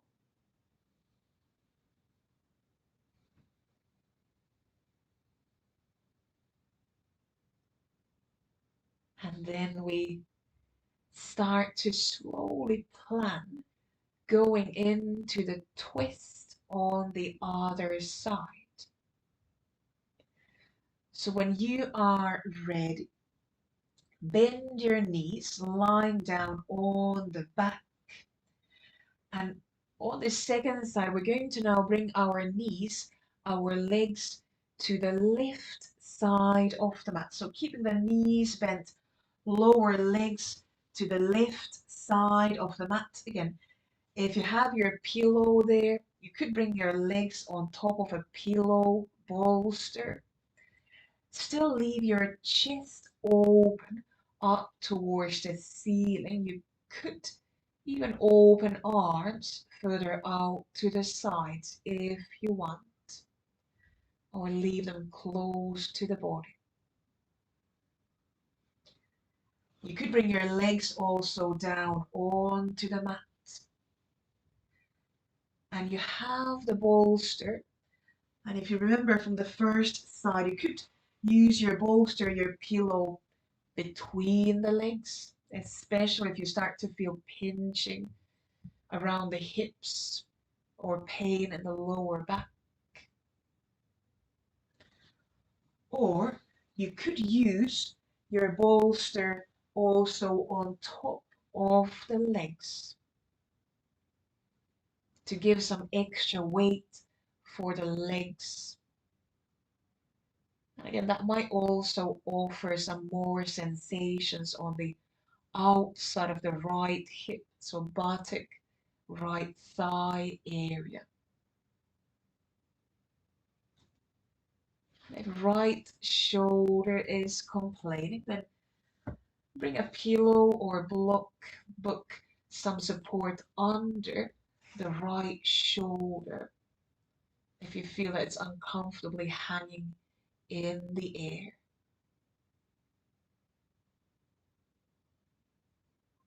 So that you feel supported, so that your body feels safe in the pose, in the shape, because that's when the muscles can relax more. When the muscles don't feel that they need to keep your body, your joints safe, that's when we can start to truly relax into the body.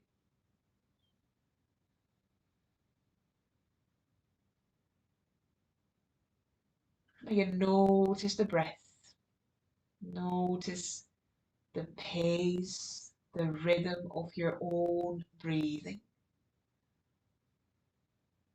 And just allow yourself to sink in, relax into the pose.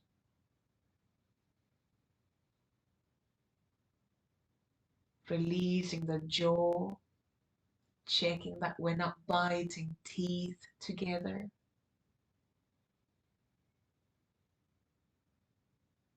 Releasing the neck. Your head could lean to one side or the other.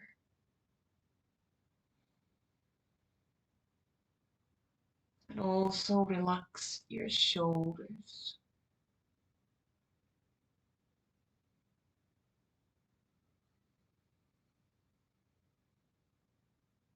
We could spend another 5 to 10 breaths in this twist. If this is where you want to spend those 5 to 10 breaths. Again, you can choose to come out from the pose earlier.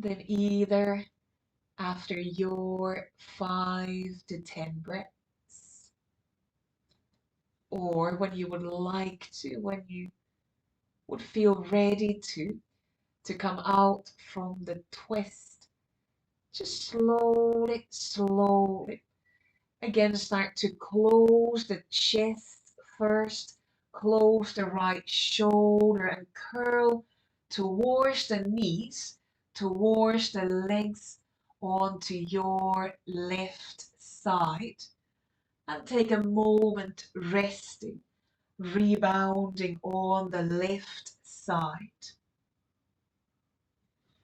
And if you have bolsters on top or between the legs, you can just push them aside.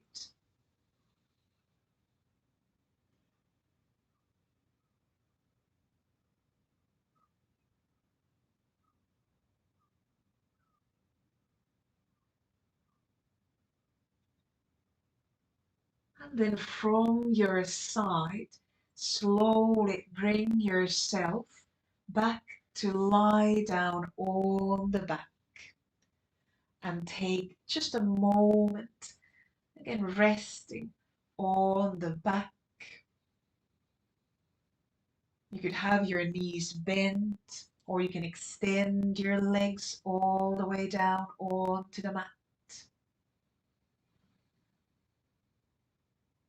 Give yourself just a moment to, again, rebound, to rest with a neutral pelvis, neutral spine.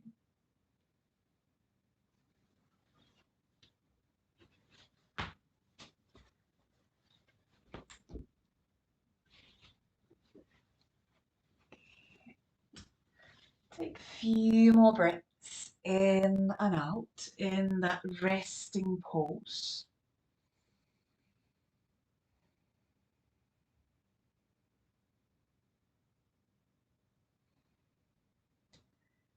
And then hug the knees in, just slowly in your own time.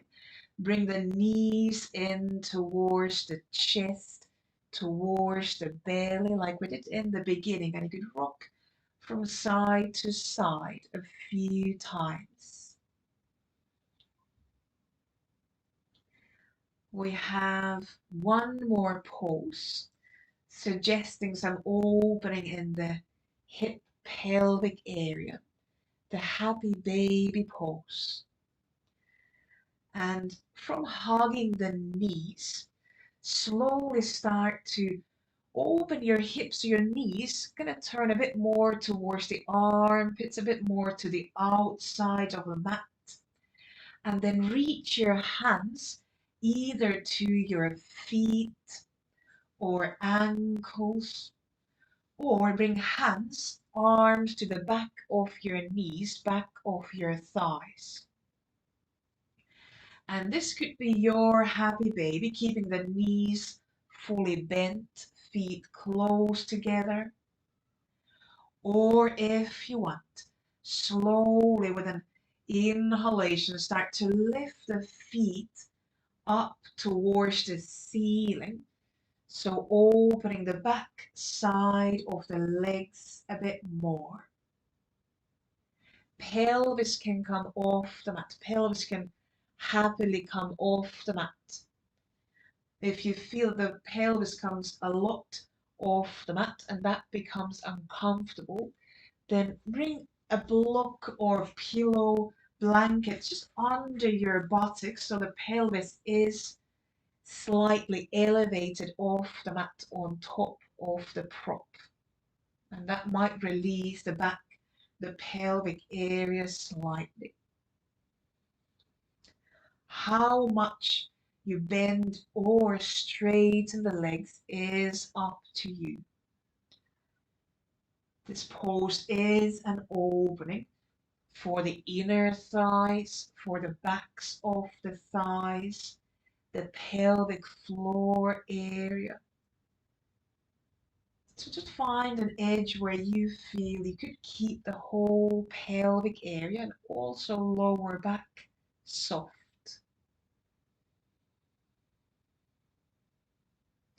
And allow your breaths to slide down towards the belly, towards the pelvis. Each inhalation creating a gentle opening, and each exhalation releasing tension. We could spend another 5 to 10 breaths in the pose, in your happy baby pose, but you could also come back to hugging the knees at any point.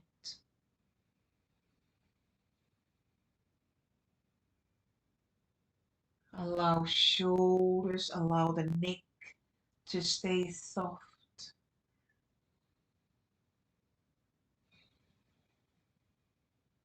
Give yourself another few breaths in and out.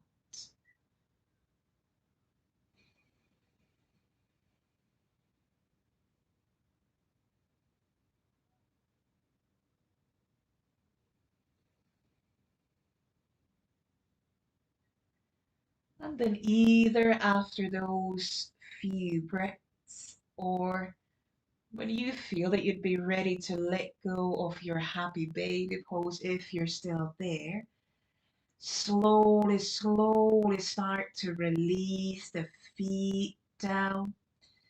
You can close the hips. If you have blocks, pillows under the pelvis, just roll or pull those blocks, props aside, and then bring your feet down onto the mat. And I suggest we do a few windshield wipers here, swinging the knees, swinging the legs from side to side a few times. Just like we did in the beginning, releasing a bit with movement. And then after those few swings, let yourself find your final resting pose. You could stay lying down on the back,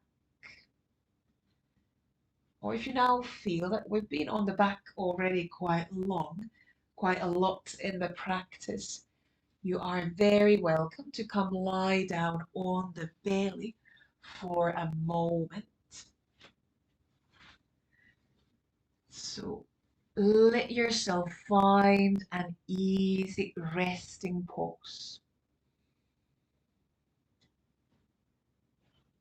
And as our focus area has been the pelvic area, hips today, when you come lie down in your resting pose, if you want, you could bring a prop like a heavier bolster or pillow on top of the pelvis. So if you have a heavier prop there, you could bring it on top of your pelvis, whether you're lying down on the back or on the belly. And just allow that extra weight to release any tension there might be left around the pelvis, lower back, hips. And we'll take a moment to rest here. Just a moment in this final rebound. Again, you might close your eyes.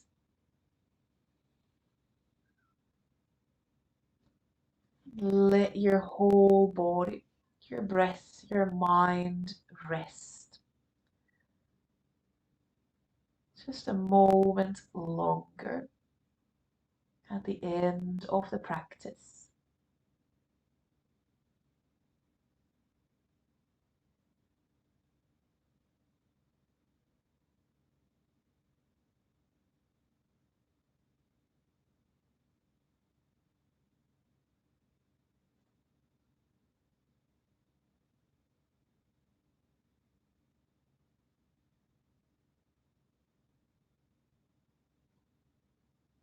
And let's take a few more breaths in and out.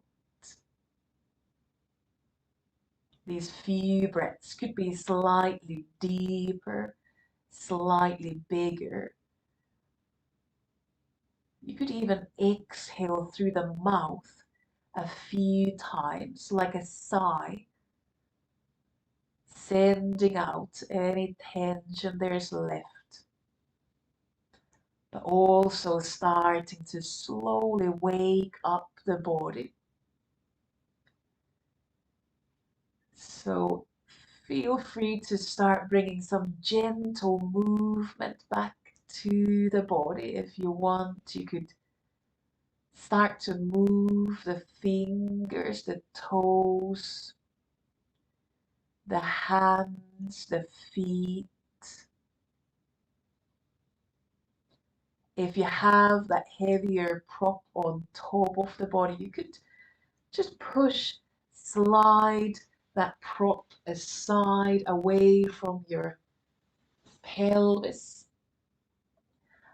And then rock the pelvis from side to side a few times, like shimming the pelvis on the mat a couple of times.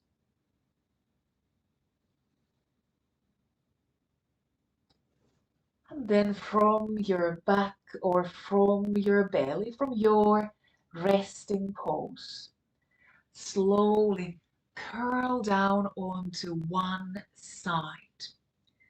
It could be the left or the right side, which one feels easier, more comfortable now. And take a couple of breaths in and out there.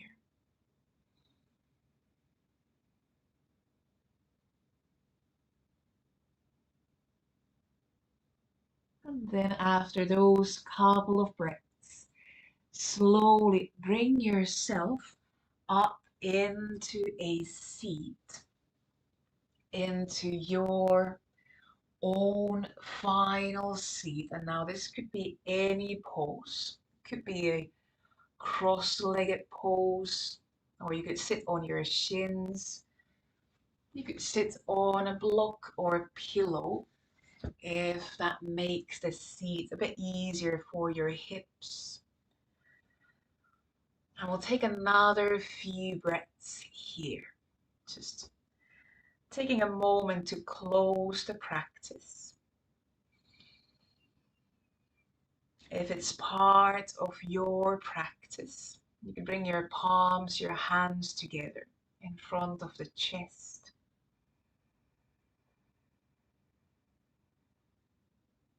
And as always, at the end of the practice, thank yourself for bringing yourself onto the mat, into your practice, into your body.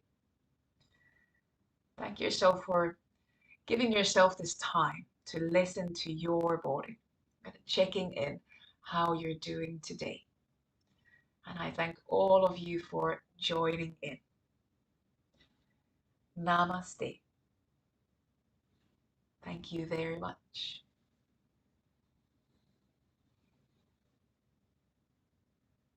Great. Thank you so much for joining in. And also, thank you so much for your gracious donations. We're doing so well. Thank you. Ooh, we've had even more donations. Thank you, Kaisa. Thank you, Hanna. Thank you, Juha. Thank you so much for your donations. Thank you so much for just checking in to today. And we still have some time. We still have half an hour for our another second yoga Q&A. So some questions and answers about yoga. Anything and everything about yoga. And I'll try to answer any questions. So you could type your questions in the live chat. I can see your questions there. And then I can answer them here in the chat. But I'm getting a message. I would just like to remind you that I'm getting a message that we could play some music. Ooh, we could have some Christmas music here on the background. Let's give that a go. So then you don't need to. Let's see if I can manage this. So if I do this and this, maybe now you have some music there. Oh, thank you, Vera. Vera. Thank you, Vera. Thank you so much for tuning in. I think our music is too loud. Let's try to put it lower, sorry.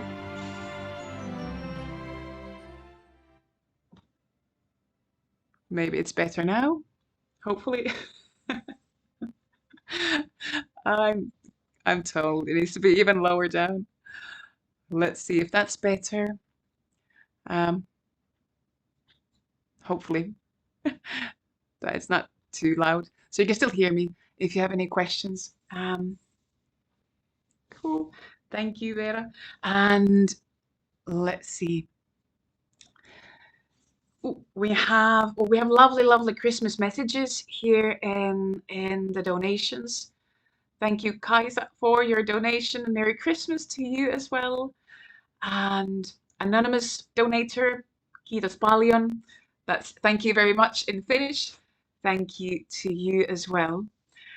And we have lots of Merry Christmas wishes here. And thank you, Irene. It's so nice you joined in and you have been supporting the cause. Thank you very much. And let's see, do we have questions in our live chat? If not, let me know if any questions come up and then I'll pick them from the live chat. I just wanted to tell you again a little bit about the charity that we are supporting. So we are supporting, or we are part of Thankmas 2020, which is a big worldwide online charity event this holiday season, and Thankmas has partnered with Red Nose Day US to bring urgent help and support to children and families who are facing hunger and other difficulties, especially this holiday season, but also extending that support longer time. And so the whole campaign we are somewhere, I think around $5 million have been donated this whole week already, and we are our donations are, I'm losing track. Oh wow, we are at $370 already. We've exceeded all our goals already. So thank you so much, everyone, for chipping in and for supporting this excellent cause this Christmas. All this help will go directly to Red Nose Day USA, and they will distribute that help both in the USA but also worldwide to children, young people and their families who are facing hunger and other difficulties right now. Especially this year, COVID has made life even more challenging all around the world. So this help is really needed. Good. We still have a moment for our yoga Q&A. So if you guys don't have questions, I have some questions that have been asked beforehand. on the channel, and also questions that have come through. I've asked a few people some questions to have, and here is a question. Can I do yoga if I'm not flexible? Excuse me. So can you do yoga if you're not flexible, and where to start? Yes, you can. And that's the answer. No. Yes, you can do yoga if you are not flexible. Yoga is for everyone. Yoga is for everybody, and sometimes if you're not flexible, you get even more benefits. So really, yoga is for everyone, and yoga is not only about being flexible as well.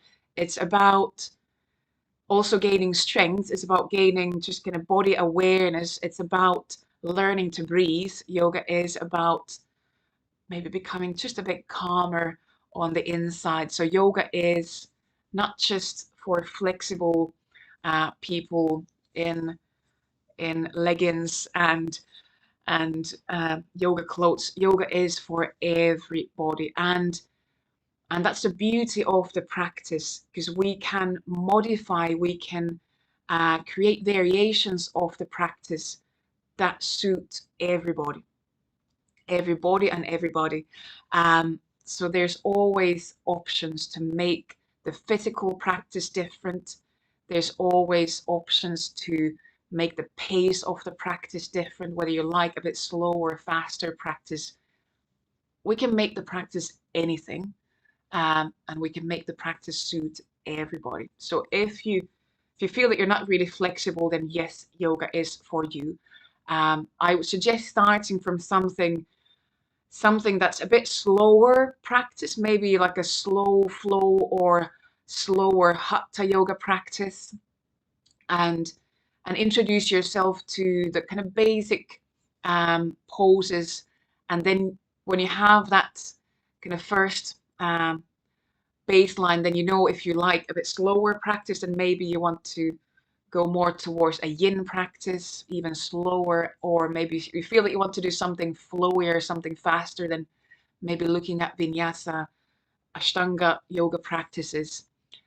So I would suggest starting from something a bit slower, like hatha, slow flow practice, and then continue from there. Good.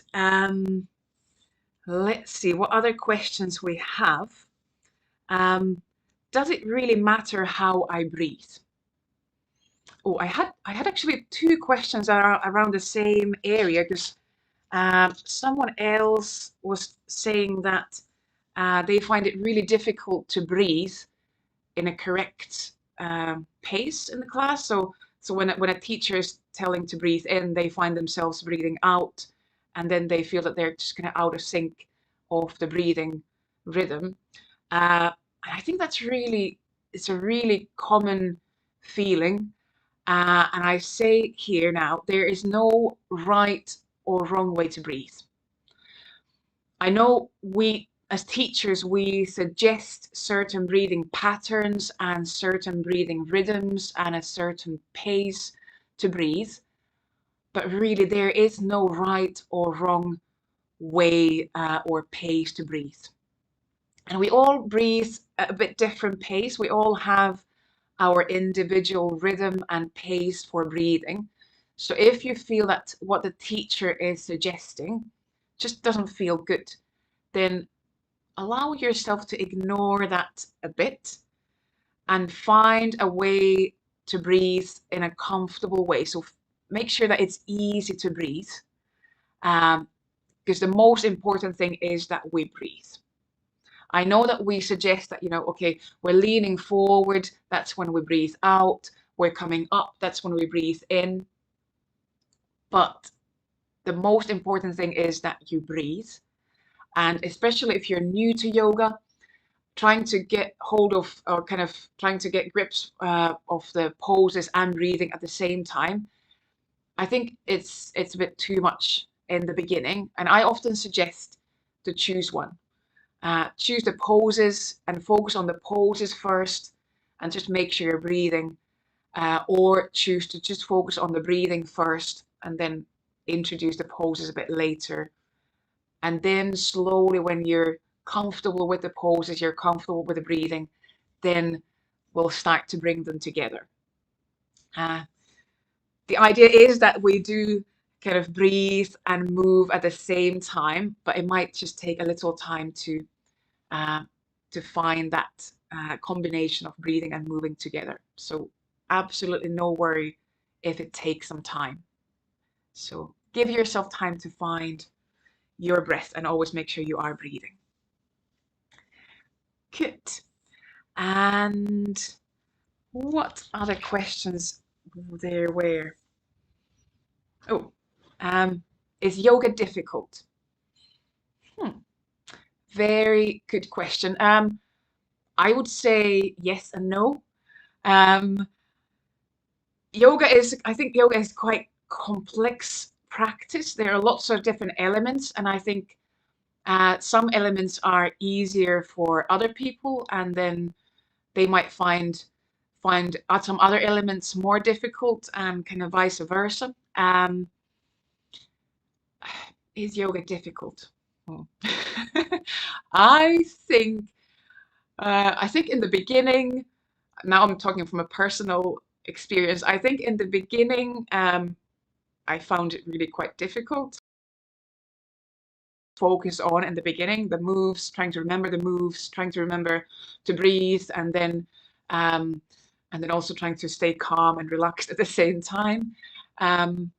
Then I think there was a moment when it started to feel easier, when I feel like I started to learn more, the practice started to feel easier.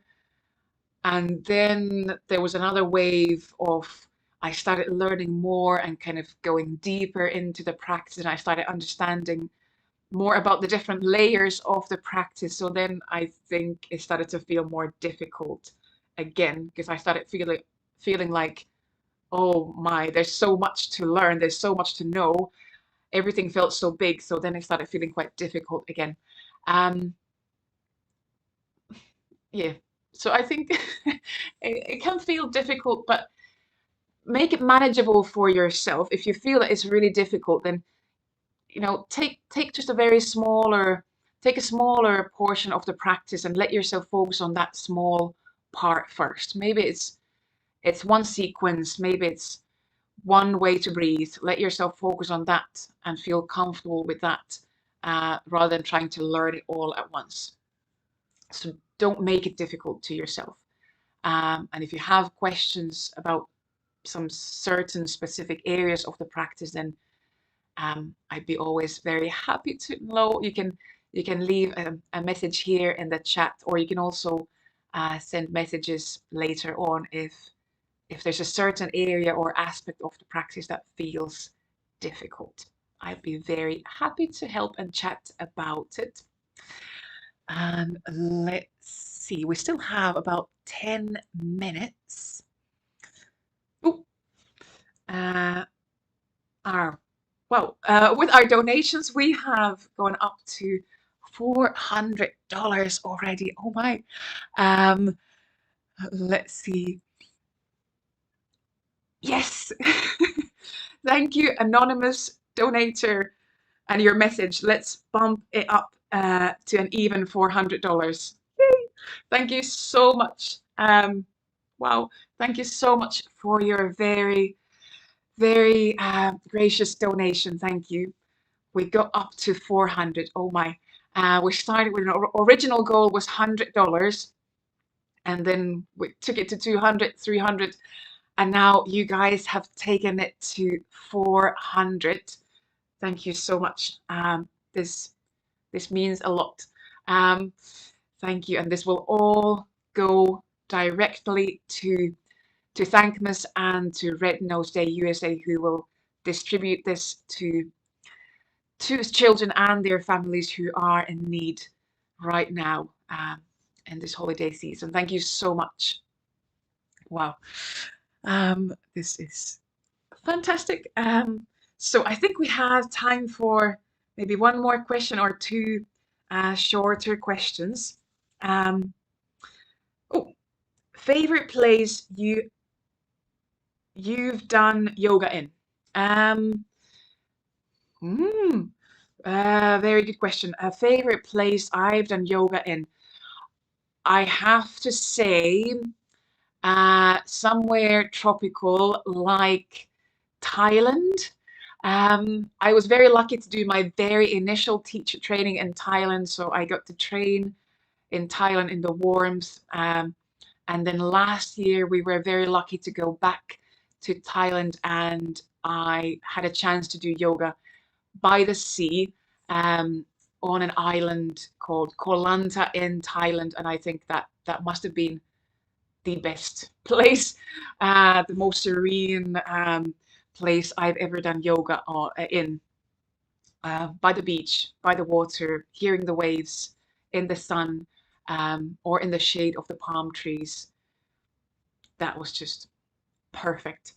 So that must have been my favorite place. Yes.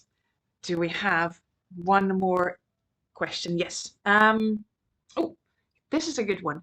I'm so flexible that I keep dislocating or hurting myself. Is doing yoga a mistake? Hmm. Really, really good question. I don't think doing yoga is a mistake. I just think we need to think about how we do yoga. Because it's not only about what we do, it's even more about how we do what we do. Uh, so if there is, so maybe this person has some hypermobility maybe in the body.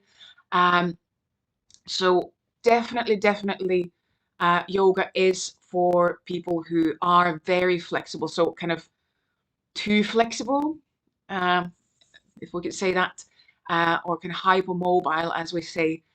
Yes, yoga is for you. We just need to look at how to do yoga. So I would suggest to do more strengthening movements, strengthening exercises within that yoga realm, um, so that we create support for the joints. So if you have issues with dislocating joints, then it might be that those joints need a bit more support from the muscles.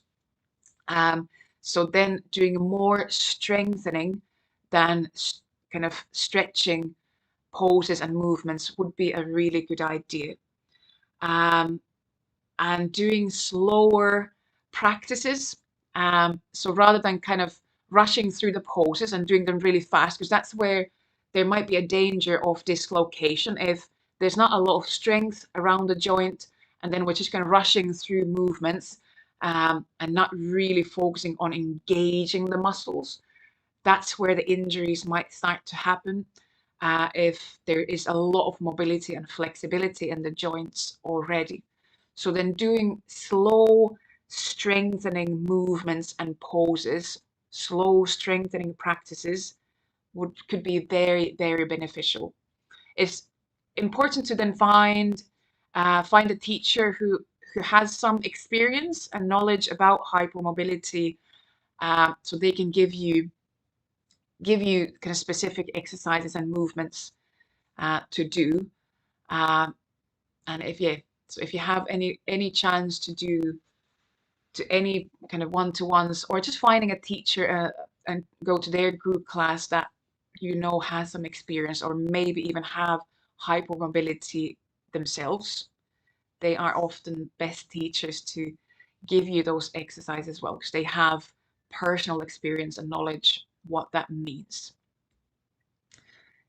Yes, hopefully that answered the question. I think we can take one more question. Um, we have time. Why do you say namaste at the end of a yoga class? What does it mean, and how do I have to say it? Yes, so often we end a yoga practice in a namaste. Um, and first of all, you don't have to say it. It's something you can do, if you want, and maybe understanding what it means, you can make a more informed choice. So namaste, it's Sanskrit. It comes from Sanskrit language, and you can find lots of different translations for it, but a simple translation interpretation for namaste is I bow you. So I bow to you. It's an acknowledgement. Um, it's kind of, it's not really a thank you. It's more to say that you acknowledge the person who has practiced with you, and you acknowledge who they are. You acknowledge their individual self, and kind of respecting who they are. So it's an acknowledgement that they were there and they are there. They have practiced with you. They have shared the practice with you. So it's that kind of acknowledgement at the end of the practice more than anything. Yeah, I think, yeah, I do it always. It's just, I think it's a nice little thing to end practice with, and acknowledging students, acknowledging the teacher, acknowledging everybody you have been practicing with. So that's what namaste is. Yeah. Cool. I think that is now our time for the questions. If there's still last minute questions, just let me know. You can type them in the chat and I can pick them from there. But before we close, I just also want to thank everybody one more time for taking part, for being part of Yoga for Thankmas 2020. Thank you for showing up on your mat. Also, people who came to online classes earlier during this week, all their class fees have been donated to Thankmas. So I know there were many people who didn't make it today, but they came to class and they made their donation there. And there's also so many people who didn't even come to class, but they've been donating very, very graciously. Let me do a final check where we are now. Yay. We are at a fantastic $400 going to Thankmas, going to Red Nose Day USA charity.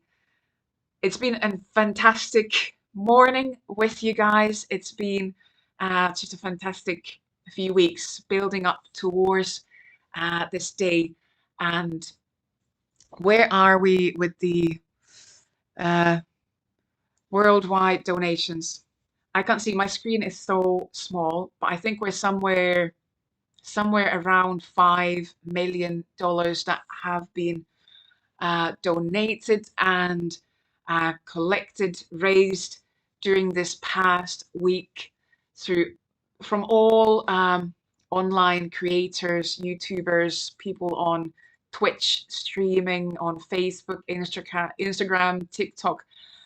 All online creators have come together to make this fantastic campaign. And I have to thank also Jacksepticeye, who started this whole campaign for making it possible for us to take part, to create our own Tiltify Thankmas campaigns. It's been a fantastic campaign, and I'm so grateful for this campaign, for all of us coming together in yoga to bring some help and hope for children and their families around the world during this holiday season, in a year that's maybe not been the easiest for all of us. So thank you very much. Namaste, and hopefully see you soon on the mat somewhere around. And let me know if questions, anything pop up now after the live stream. You can always leave comments, send me messages, and I'm super happy to have a chat and meet in yoga somewhere where we meet. That's all from me today. Thank you again and see you soon. Happy holidays, happy Christmas, New Year to everybody all around the world. Bye.